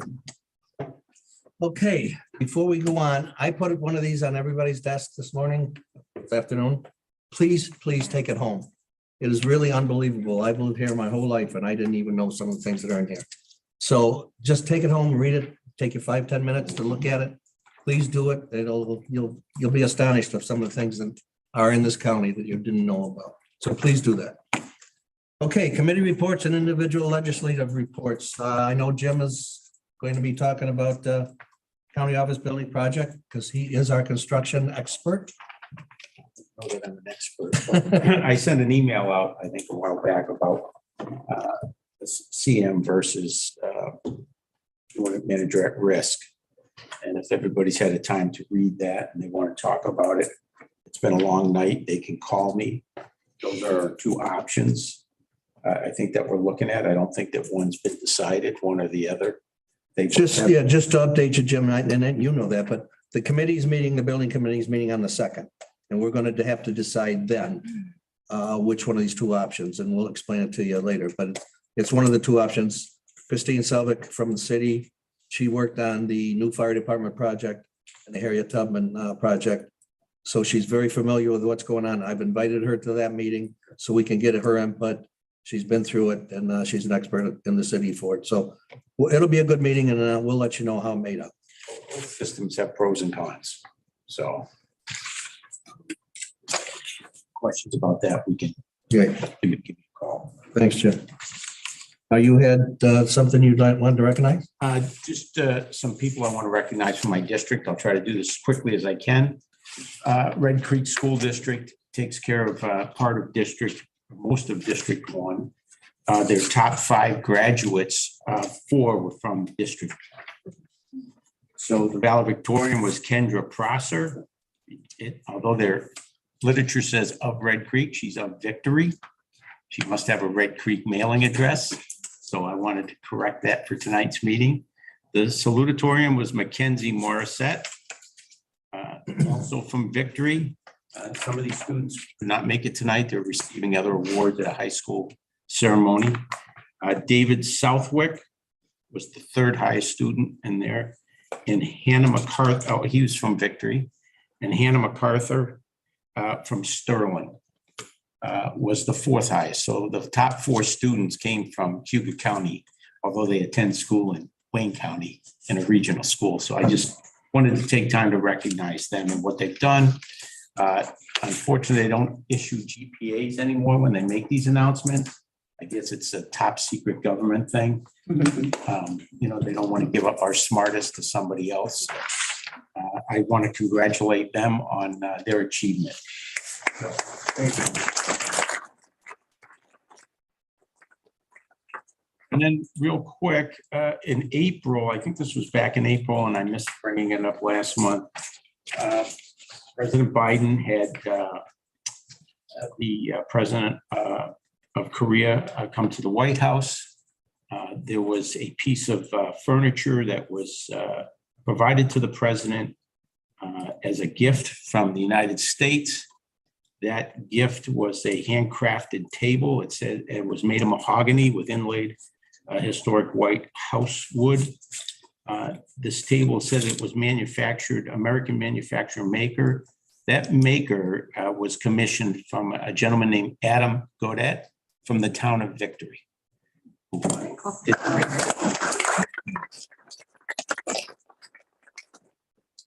Thank you very much. Thank you. Anyone else? Go. Okay, my report. I will be very, very short because of the time. As Shireen said, we will be hiring a purchasing director very soon. I'm leaving that up to certainly Diane. But I want to thank Shireen again for filling in that position for the last several months, adding with your other jobs. So thank you. Grant manager, I've been after this for 20 years, and we're finally going to be picking a grant manager very soon. So we will be able to hand off all our grants to a grant manager and hopefully get millions more to our county. Stop DWI coordinator has been hired. Electric monitoring director has been hired. County office building, as people have said, is moving along. We got the meeting on the 2nd. We'll let everybody know. Fire training facility, Riley's been working on that diligently. We appreciate that. CSA contract, I think everyone, I know the legislators know, but I believe the CSA will be voting on the prospective contract on the 30th of this month. I'm certainly hoping it's ratified. If it is, we will be bringing that up at our special meeting on June 6th. So hopefully that'll pass, and I think it's fair for the county and for certainly our great members. 3 or 4 unions will be done after that. We only have the lieutenant's union at the jail, at the sheriff's department. We'll be starting that next week, or this week, Thursday, this week. We'll be starting that. I don't think it'll take too awful long. There's only a few of them, but I think that'll be very quick and I hopefully very successful. Okay, that's all for me. Let's get right in now. Underneath mine is Youth Bureau Board. That has been taken off the agenda, okay, just so you know. Let's start right in with the resolutions. Hans, please, Ways and Means. Thank you, Mr. Chairman. You're welcome. We have 10 resolutions. I'd like to offer a bundle of 1 and 2, 4 and 5, 8, 9, and 10 as a bundle unless somebody wants it separately. Motion as proposed.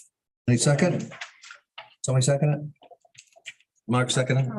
Any discussion? If not, all in favor? Any opposed? Thank you. Now, Mr. Chairman, I'd like to offer number 3 to adopt a local law for the exemption for volunteer firefighters and ambulance workers. Motion, Move it for discussion. second, I'll second.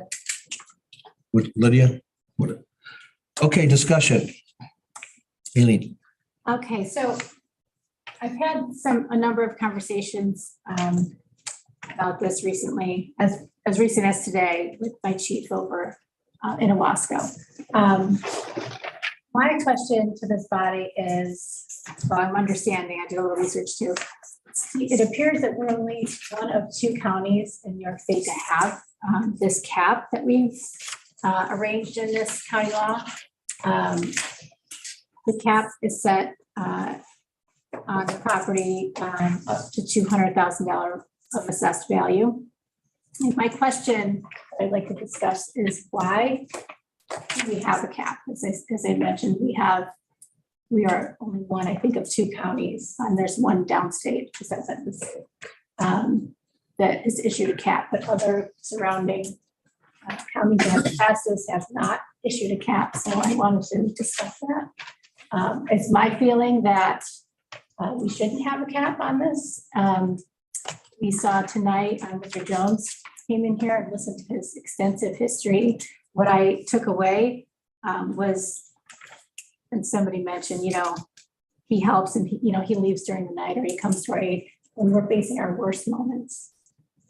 And, the people who are doing this work, I think, are just a select few people at the moment. We'd like to use this as a recruitment tool to grow that pool. And I think what's listed here is just simply not enough of a move. And I think we're capable of more in the county. So I just wanted to discuss that. Hans. Thank you, Mr. Chairman. Basically, the reason for 200,000 being the maximum exemption is because due to calculations by our real estate people, the average assessment of a home outside Auburn, residence, I should say, is $158,000. Okay, so the average fireman would get an exemption based on that. We bumped it up to 200,000 to make sure that there isn't an overlap. So I think we're serving, by passing this, we're serving the average fireman. What is not being served are the lowest people, those with the smallest houses, people who are living in apartments are cut out, people who live in one district and just across the road, is another district. If they're serving in the wrong district, they get nothing. So the law is so flawed, the enabling law is so flawed that we're trying to make it somewhat fair to everybody, okay? An average exemption of, the average would be around $100, okay? At 158, somewhere around there. So this is, I think, a way to make it fairer than it is. Jim? Yeah, so just to comment, it is kind of interesting how far to go or not go. I'm going to vote for this with the cap, but it's not much of a recruiting tool for what Hans just said. This was a headlines for our state government, and they put the onus on the local governments to do this. I mean, if we really wanted to do something that was a recruitment tool that didn't, and maybe would still affect, is help these volunteer fire departments maybe come up with a retirement program for their volunteer time. Something where at the end of their time, when they're retired, they could get some funding, whether it was $60 a month or $100 a month. I talked to veterans, I've talked to other people. They're happy to get any kind of help. So Although I don't disagree, how far do you go or not go? I think this is a start and we go from there. And some of the communities in my district are looking to see what the county's going to do as far as take the lead. And this is only for the county. If the towns don't do anything, the villages don't do anything, and the school districts don't, there's your money, the school districts. I don't know, so we could do nothing or we could do a little something. I don't know that you get much out of it for recruiting by including the people who own $700,000 homes. Christina, then Amy. I understand what you're saying by it not being a great recruitment tool and this where, this onus is on us because the state made this law. But why don't we do better then? Like, here's our chance to do better than what the state is offering them. And it's such a small number of people to show our appreciation to. It's not going to really affect our bottom line to remove that cap. It's just such a small segment of the population. So I would be in favor of removing the cap. So I guess, I guess it's a fair assessment to say that my district has the highest property values. It's not their fault that the increase of property value is just kind of skyrocketed and their homes, that they bought for $150,000 are worth $400,000 because or the camps that they had renovated into homes are now worth so much. God bless you. That's, that's what I'm hearing from my chief is, God bless you. Bless you. What can we do for them? Because they do believe it is a recruitment tool in some way. It is something to offer. We're currently not offering anything. So it's just, I just wanted to be representative of my district. Our housing values are different than other parts of the county. And I wanted it also to be inclusive of my district. So I just feel as though understanding, and I didn't understand this prior, that other counties don't have this such cap. Why were we imposing that here? So again, although you mentioned that your district or Wasco may you see this as a recruiting tool. When I talk to the fire departments in Victory, Fairhaven, Ira, I haven't been to Cato yet, that they run into these things we've been talking about. They have people from all these different other municipalities. People come from Baldwinsville to volunteer in Ira. Unless Baldwinsville passes the law. So what I would recommend to you is have your town provide a law that lets it go to the maximum. And let them take benefit of that. And let us know how it works out. Maybe we can modify ours. But I think it's a starting point. Nothing is what we've been doing. I think that the Hans did a good job at trying to figure out kind of a happy medium to get it started. Because right now, I don't know of many other towns that have passed the law, and they're looking to us to kind of see what's going on. John, let me ask you a question. Do you know any other towns that have passed the law? So I believe Skinny Atlas School District has passed it. So that does impact parts of Senate and Owasco. And the town of Springport has also passed it. What about schools? I do not know. The only one I know of is Skinny Atlas School District. All right. Thank you. With a cap, Jen? No. No cap. Hans? I'd like to point out that I believe the town of Owasco has 0 property taxes this time. Maybe Senate. Maybe Senate, okay. So, when you pay 0 property taxes, you don't need an exemption. So. Good.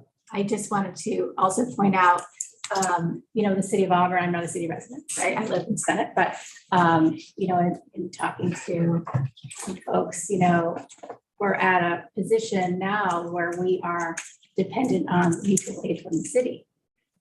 So I don't know how city residents feel about all of your taxes going into the time that it takes you to come to Senate Owasco to help with things. But I think, the goal is to strengthen our local fire departments so they can stand up on their own as much as possible, without having to call mutual aid for typical calls. So. Just let me add, and I know the legislators know this, but maybe the visitors don't, the department heads. There is a state law that provides a cap, or not a cap, but $200 maximum. It's a person, that's the state law. Now, they were going to pass it in the state budget. The state and the county or municipality could do both. They didn't pass it in the budget. But from what I understand, there's going to be a standalone resolution coming out that the firefighters and first responders can apply for both. If that's the case, then that's a big help. But it isn't that way right now. But I think it will be, from what I'm hearing from Albany, the standalone has got a good possibility of passing. Just so everybody knows that. I mean, I just think the travesty, we're talking about $200, on top of whatever we could provide as a county. I mean, listening to this gentleman today receive that award in his long, extensive history, and then inspiring his family to go into that service. This is what is making up the fiber of the county. These people are so dedicated, it's unreal. And I just feel like, I just was, when I learned other people didn't have the cap, I'm like, and I respect the fact that you were trying to get the happy medium. I just thought maybe there's an opportunity for us to do a little bit more, but that's my branch discussion. Mark, you and I and Hans discussed this for the last 6 months, and Bobby, back and forth, what to do and not to do. Can you add something? Well, You are a fireman. I am. I've got a long history of being a volunteer, and I would say I would do it whether I get this exemption or not, because of the love that I have for it. I would also mention that if we do if somebody chooses to do the county thing, they have to fill that paperwork out every year. It's a form that they have to fill out, turn in. And I've not yet seen that form, so I can't tell the extensiveness of that particular form, other than they've said they will have to do it yearly. The state credit that you get is you just check the box on your income taxes that you're a volunteer fireman, and you get the $200 credit. The thing where I think Jim brought up the fact that, if you volunteer because you volunteer in the town of, let's say Ira, but you live in the town of Cato because of the property things, you're ineligible. So there is definitely holes all through it.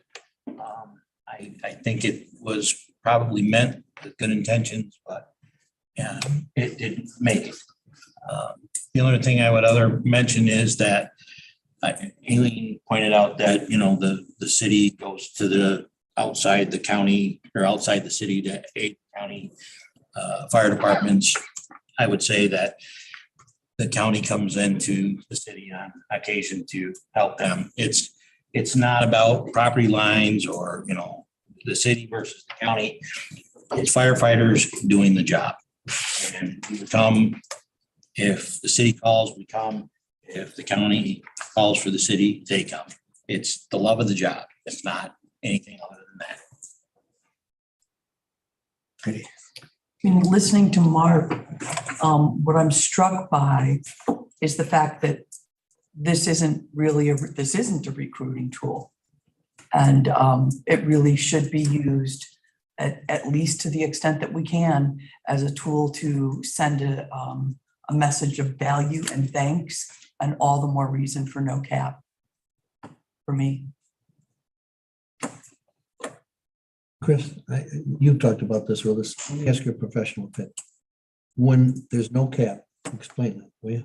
Well, there's no cap, that any property, whether it's assessed for $1 million or it's just you get the 10% exemption on the entire assessed value. So a house worth $1 million would be 10%. 10% would be $100,000 would be exempt from county tax. How many million? Well, I understand, but $500,000 house is, $50,000. So it does affect our county taxpayers without a cap. I mean, who doesn't want to give the firefighters everything that they can get? I think everybody in this room feels that way. If you don't, then you shouldn't be living in Cayuga County. Elaine, But if the average, to Hans's point, is that $150,000 home, how huge of an impact would taking the cap away be? What? If you did some research that the majority of the volunteer firefighters are.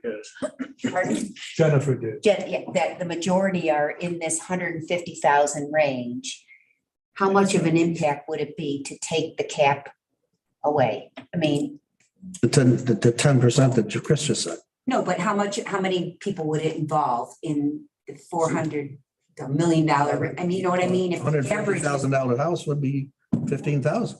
I guess the question I thought was, how many people are firefighters living in a $500,000 home? Based on the research that Jennifer did. Just to clarify, my research did not, I don't know who the firemen are or Okay. where they live. So mine was just looking at the average residential properties. Oh, So no relationship I to. did not have the data on the firemen, so I wasn't not able to do that. Your concern is that it's the more, if you have a $300,000 home and you give your time and effort as a volunteer firefighter, then the cap is assessed on the property that. Let me just say one thing, and maybe nobody knows this. How many firemen do we have in this county? Does anybody know that number? Approximately, I mean. Riley's right outside the door. We could ask. Hey, Riley, Is he still sitting there? He's being punished. do you have any idea how many firefighters are in Cayuga County? Based on surveys received from 14 different departments, we've got roughly 34 fire and EMS agencies in this county. We received responses from 14 of them. Of the 14, we were told that we had about 426 fire and EMS workers amongst those departments. If you roughly double it, we're just shy of 1,000 firemen in this county. Okay, 1,000 firemen had 10% off everybody's home. A lot of money. Strictly volunteer? These are all strictly volunteer agencies. Agencies like Auburn City Ambulance that are paid employees, that does not count. If you break it down as those that are property owning and operate as active members within the jurisdiction that they serve, you look at about 183 of those 426. So you're breaking, that are property owners with 2 years of service in the jurisdiction that they live in and serve. There's an additional 95 that meet the 20-year life member benefit that's allowable as well. So out of 426, knock that down to 183 and 95. You're looking in the neighborhood of what, 278, quick math, roughly double 278. You would have in the neighborhood of just over 500. Not good at quick math, about 550 firemen. Riley, let me ask you a question. Why didn't these other fire departments respond to you for this? Do you know? Couldn't tell you. They are volunteers trying to get fire chiefs to log mandated state fire reports on a monthly basis, conduct state fire trainings, respond to the calls that are expected of them, their own recruitment and retention events. There's limited hours in a day, especially when they're working full-time jobs besides that. There are a limited number of departments that employ or have volunteer secretaries or admins. But in the 3 months that we had available survey response times, we only received these 14 replies. Out of how many again? Out of 34 agents, eligible agencies. Less than half. Jen, let me ask you one more question. This would go to the assessor for that township, right? Correct. The exemption application would go to the assessor. To each town assessor. Right, thank you. Mike, you were first. Call the, what? What do you say? I didn't hear. I didn't hear you, Mike. Go ahead, Hans. I didn't hear Mike, so I don't. vote. You made a motion to call the question. He's calling the question. Is there a second to it? One last word, okay? To me, it just seems so unfair to bring the cap up over where we have it. Because, there are some $1 million homes, residences in the county, I believe. I know one sold for $1.5 million, so, whether there's a volunteer fireman, I don't know. But anyhow, the possibility at $1 million, you're gonna give somebody $700 and the lower end gets nothing. That to me is so unfair. I'd be against raising the limit and passing this. Thank you. I'm going to ask one final question to the attorney. If whichever way this goes, this can be brought up at any meeting in the future, right? Well, you have to, it's a local law, so you would You'd have have to to- amend it. You schedule another public Local law. hearing. You essentially have 2 months. two meetings. Yeah. Okay, all right. Thank you. Okay, I guess we're done with the discussion. The point was called. Point of order, so we're gonna vote on the call to question? Yeah, I thought we did. Then we don't second. No, we didn't. Oh, we didn't have a second. I'm sorry. You got a second for, well, Well, there's no need if we're gonna do it right now. no, and we got to call the question. I mean, No, no one seconded it. that's what I mean. We got to have a second for calling Right. Chris. Okay, all in favor of Mike's motion? Discussion? I think Chris is seconding it. Are you seconding it or not, Chris? I'm sorry, Mr. Chair. You second that? No, sir, I don't think it's. Then we don't have a second. Right. Okay, then we can go on and discuss it. Brian, it's up to you now. Brian, you had a question? I did, but it was already answered, but I'm gonna support no, but the question. Okay. I'd like to offer an amendment. Elaine? Is it too late for an amendment? We'd have to vote on. No. No. I'd like to offer an amendment to resolution or local law, I suppose. Where it says to provide for an exemption of 10% of up to $200,000 of assessed value of a primary residence. I would like that to read the exception of 10% of the assessed value of primary residence without the cap. Do we have a second for the amendment? I'll second it. I'm sorry. I will. All right, discussion for the amendment.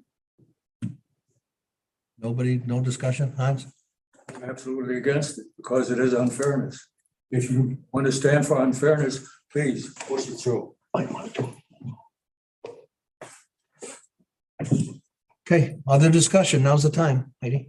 Regarding the issue of unfairness, fellow legislator, you and others have mentioned that this is unfair to those, the entire law itself is flawed. It's unfair to those who are not property owners. It's unfair to those who make lower incomes, et cetera. There's flaws in the law. I think this cap at least brings some of the flaws out of the way. This is a very imperfect law. The cap helps. More discussion, Tricia. I didn't realize we were one of just a handful of counties that actually capped this. So thank you for bringing that to my attention, which I just learned tonight. And I was wondering if I could ask Jenny a question. Sure, absolutely.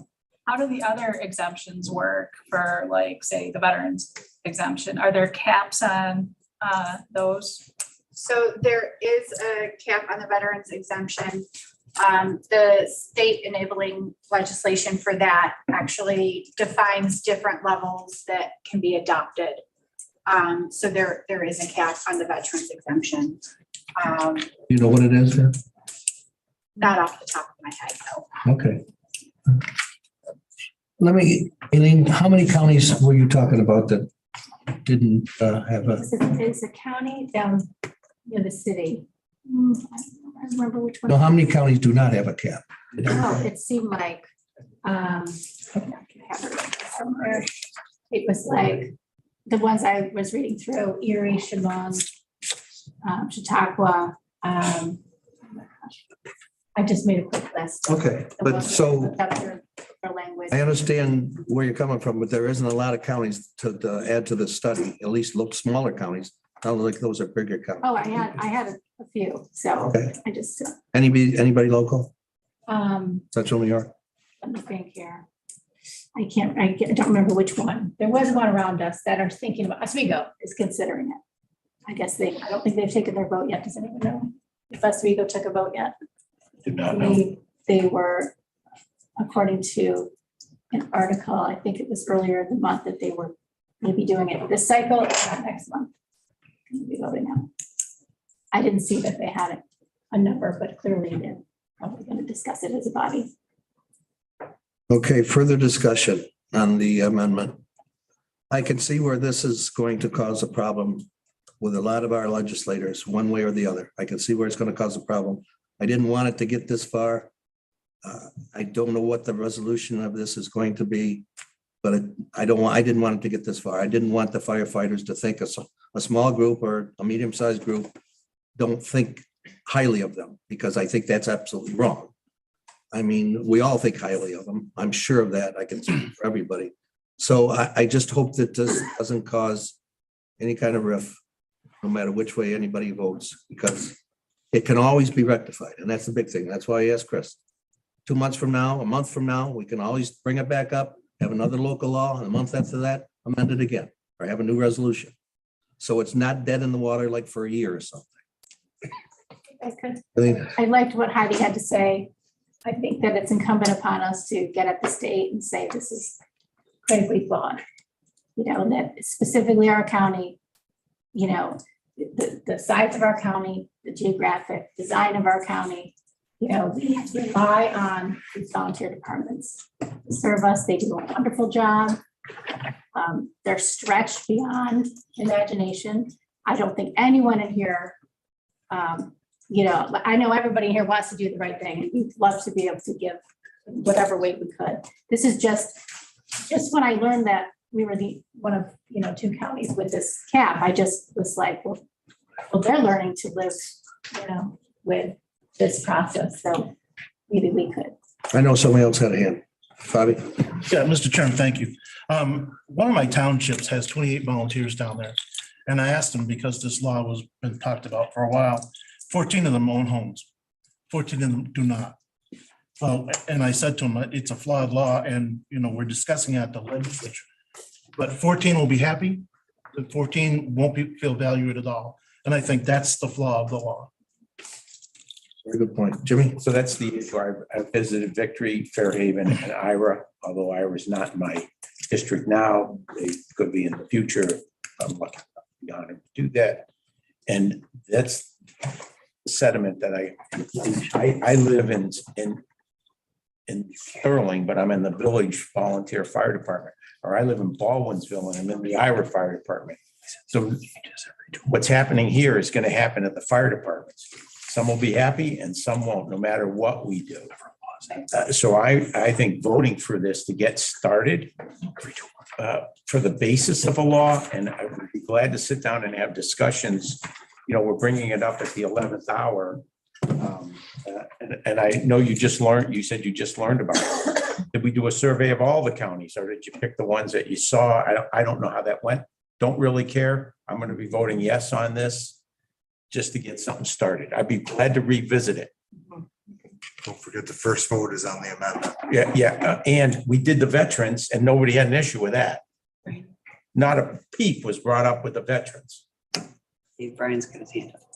Brian, go ahead. You know, as lawmakers, I don't think any of us or anybody in history has passed a law that made 100% of the people happy. It's doing right by the people that are doing the work. That's all I got to say. I don't benefit from unless there's something unusual where volunteer firemen have to come into the city, or I'm traveling through some roads where they have dedicated their time to. I'm just saying, from a person that will never possibly benefit from it other than that I support all initiatives. And Bob, I like that was very well spoken, the way you said you had 14 that owned homes and 14 didn't. Well, you know, at that point, you know, we should be thinking about something for the other people that don't own homes, but not penalize the whole group. So I just think that as lawmakers, we never made a law that made 100% of the people happy. So I don't see why we're continuing to discuss this, making people happy.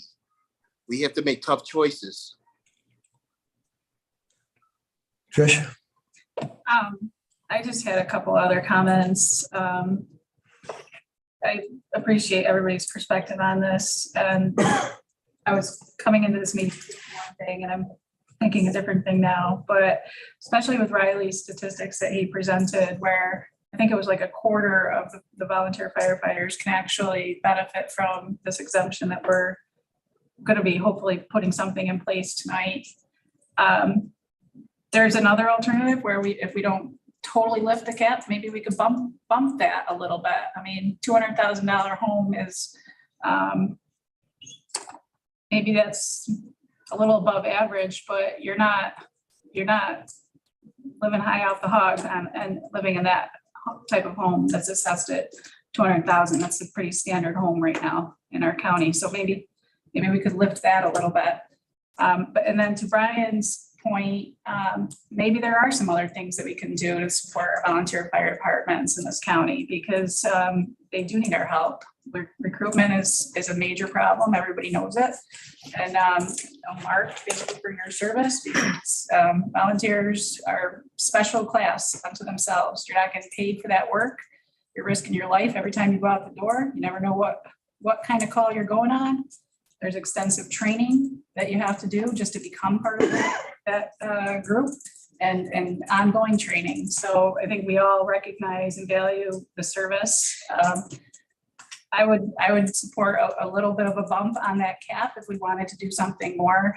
I'm not comfortable totally lifting it. And just an idea that we do have ARPA funds left. I don't know if our volunteer fire departments need equipment or safety equipment or anything like that, that maybe we could ask them what they need to be fully functioning and have all the tools and resources they need. And maybe there's a way we can support them in that way too. Lydia, you had a question? Thank you.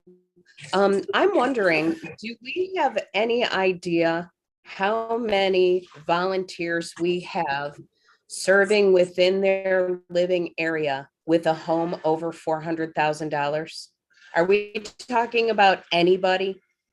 We really don't know that. Jen said a little while ago, she averaged the price of a house in Cayuga County, but she couldn't compare it with firemen or first responders. So what I'm thinking is we may be speaking in complete rhetoric. We know that there are quite a few who are under 400,000, but this all may be just talking for no reason. Last time, I hope. Anybody above 200,000 would still get an exemption of roughly that 10%. So everybody would be equal on that higher end. It's a lower end, which is totally unequal, totally unserved. And the very premise that the enabling law that we're dealing with was passed was to increase recruitment and help retention. Well, then that very enabling law starts off with saying you have to serve 2 years before you get any benefit. Or we could make it up to 5 years. It's BS, pardon the word, but that's the only way I can describe the enabling law. I'd like to call the question on the amendment so we can move forward. Is there a second on that? Anju, second it? Yes. All in favor of calling the question? Aye. Aye. Okay, let's vote on the amendment. All in favor of the amendment? Go ahead then. Record it. Record the vote, please. Roll call. Yeah, all right, yep, let's record it. You're right. Okay, read it. Jim Basile, No. Now, this is on the amendment. Everybody's clear on that. Amendment to Andy Dennison, remove the 200,000. Libby Patty Ruffini, No. Chris Petrus, Yes. Aileen McNabb Coleman, Yes. Bob Shay, Yes. Hans Petcher, No. Mark Strong, No. Heidi Nightingale, Yes. Elaine Daly, Yes. Tricia Kerr, No. Christine Clarko, Yes. Michael Didio, No. Brian Muldrow, Brian, you still on? Can you hear us? Yes, you're voting yes? yes, I am. Thank you. Dave Gould.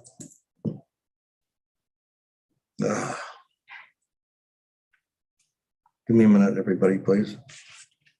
I just want it to be fair for everybody. I know Hans and I and Mark talked about this for a long, long time. And it disappoints me that there's only 14 departments that got back to Riley. I can tell you that. That disappoints me. But I'm going to vote yes. Passed. Passed. Okay, all in favor of the, I need another amendment. you what, Chris? 4D to 3D. Oh, Go ahead. Go I have ahead. another amendment. Oh. You got another Much amendment, less painful. This is much less painful. another amendment for that same resolution? Yes, Same local law. same local law. Do we have? Well, to let's approve vote on this local law first. You already voted on one amendment. You can't vote on, you Right. can't pass the Gotta local laws amended and then. go Amended. back Okay, and so you're doing amend it. another amendment. Okay. Okey dokey. This is easy, but it's important. No, I didn't know that. I mean, I didn't know there was a second. WM3, which my amendment is to change the reference in section 4 regarding certification to state 3D rather than 4D. It's a typographical error. It's a typo. Oh, okay, all right. I done? Second. Not in the back, by asking that it be done. Right. What section is it? It was supposed to be corrected. Section 4 regarding certification to state 3D rather than 4D. Which is 3D instead of. Okay. Can we show that on the screen, please? Did I not point that out? You did point it out, however, it was not changed at Ways and Means based on the record. Does everybody get what we're talking about? Can you got it up on the screen? I don't think I have that local law. It is on your desk, so. Under section 3, A, B, C, D. Section 4 doesn't have A, B, C, and D, so we're just saying that it's actually in reference to 3D instead of 4D. So that's just an error. Right, Yeah, right. It just, it doesn't affect the law. has to be changed. Well, it would if you passed it as 3D, But I or mean, 4D. as far as discussion. Yes, no, it's a friendly amendment. I hope everybody should. Okay, if I got a second for that amendment. Chris? Okay, and any discussion on the amendment? If not, all in favor? Second amendment? Okay, any opposed? Okay, now can we vote on WM3 with both amendments? I'll move it. Second? Any further more discussion on this? You gonna take a roll call on this? If you want one. Yeah, please. Lydia, Brian, have you been hearing this? Yes. I'm struggling a little bit. So I missed what you said at the last part of what you're saying. Is there a third amendment I'm hearing or? No, just the two, Brian, the two. Okay. So we had a pat, all right, okay. Go ahead. Hold on.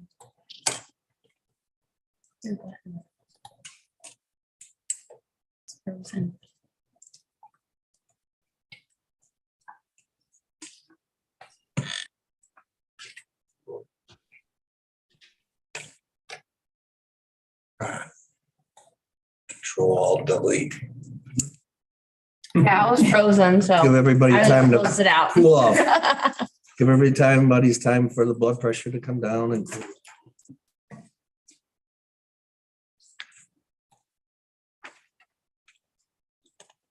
While we're doing this, I want to thank everybody for this discussion. I think it was very important.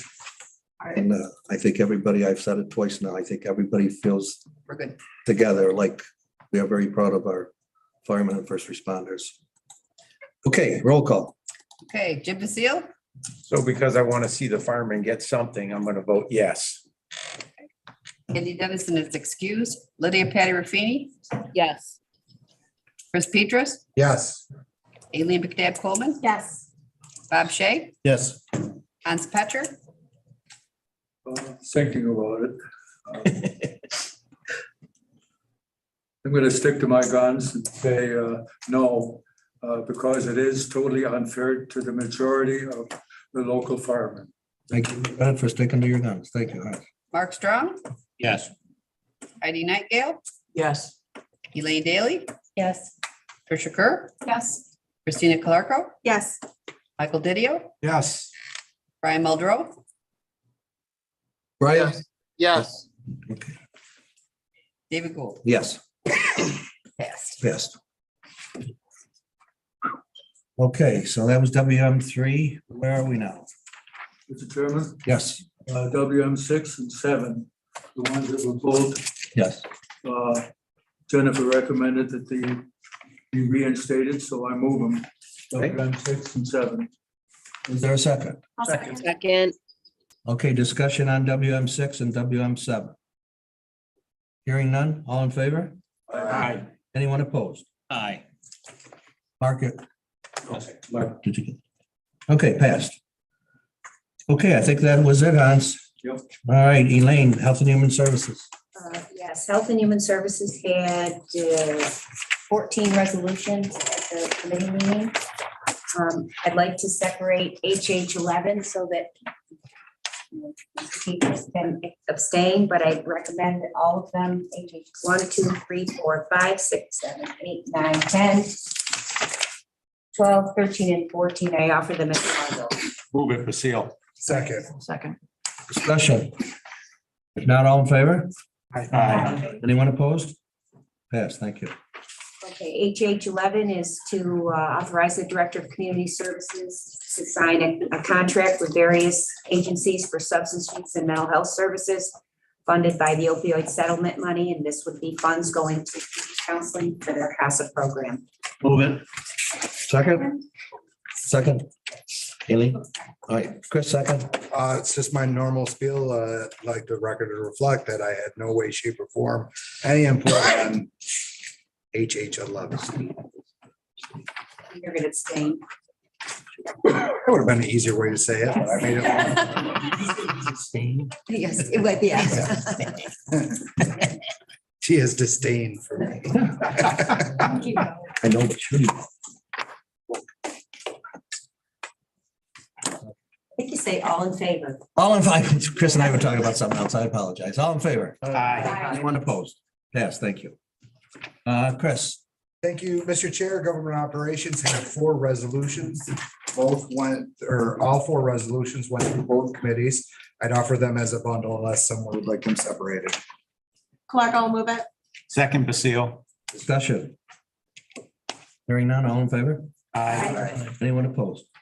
Thank you, passed. Planning, Mr. Chairman, had 2 resolutions went through committee. PL 1 and PL 2.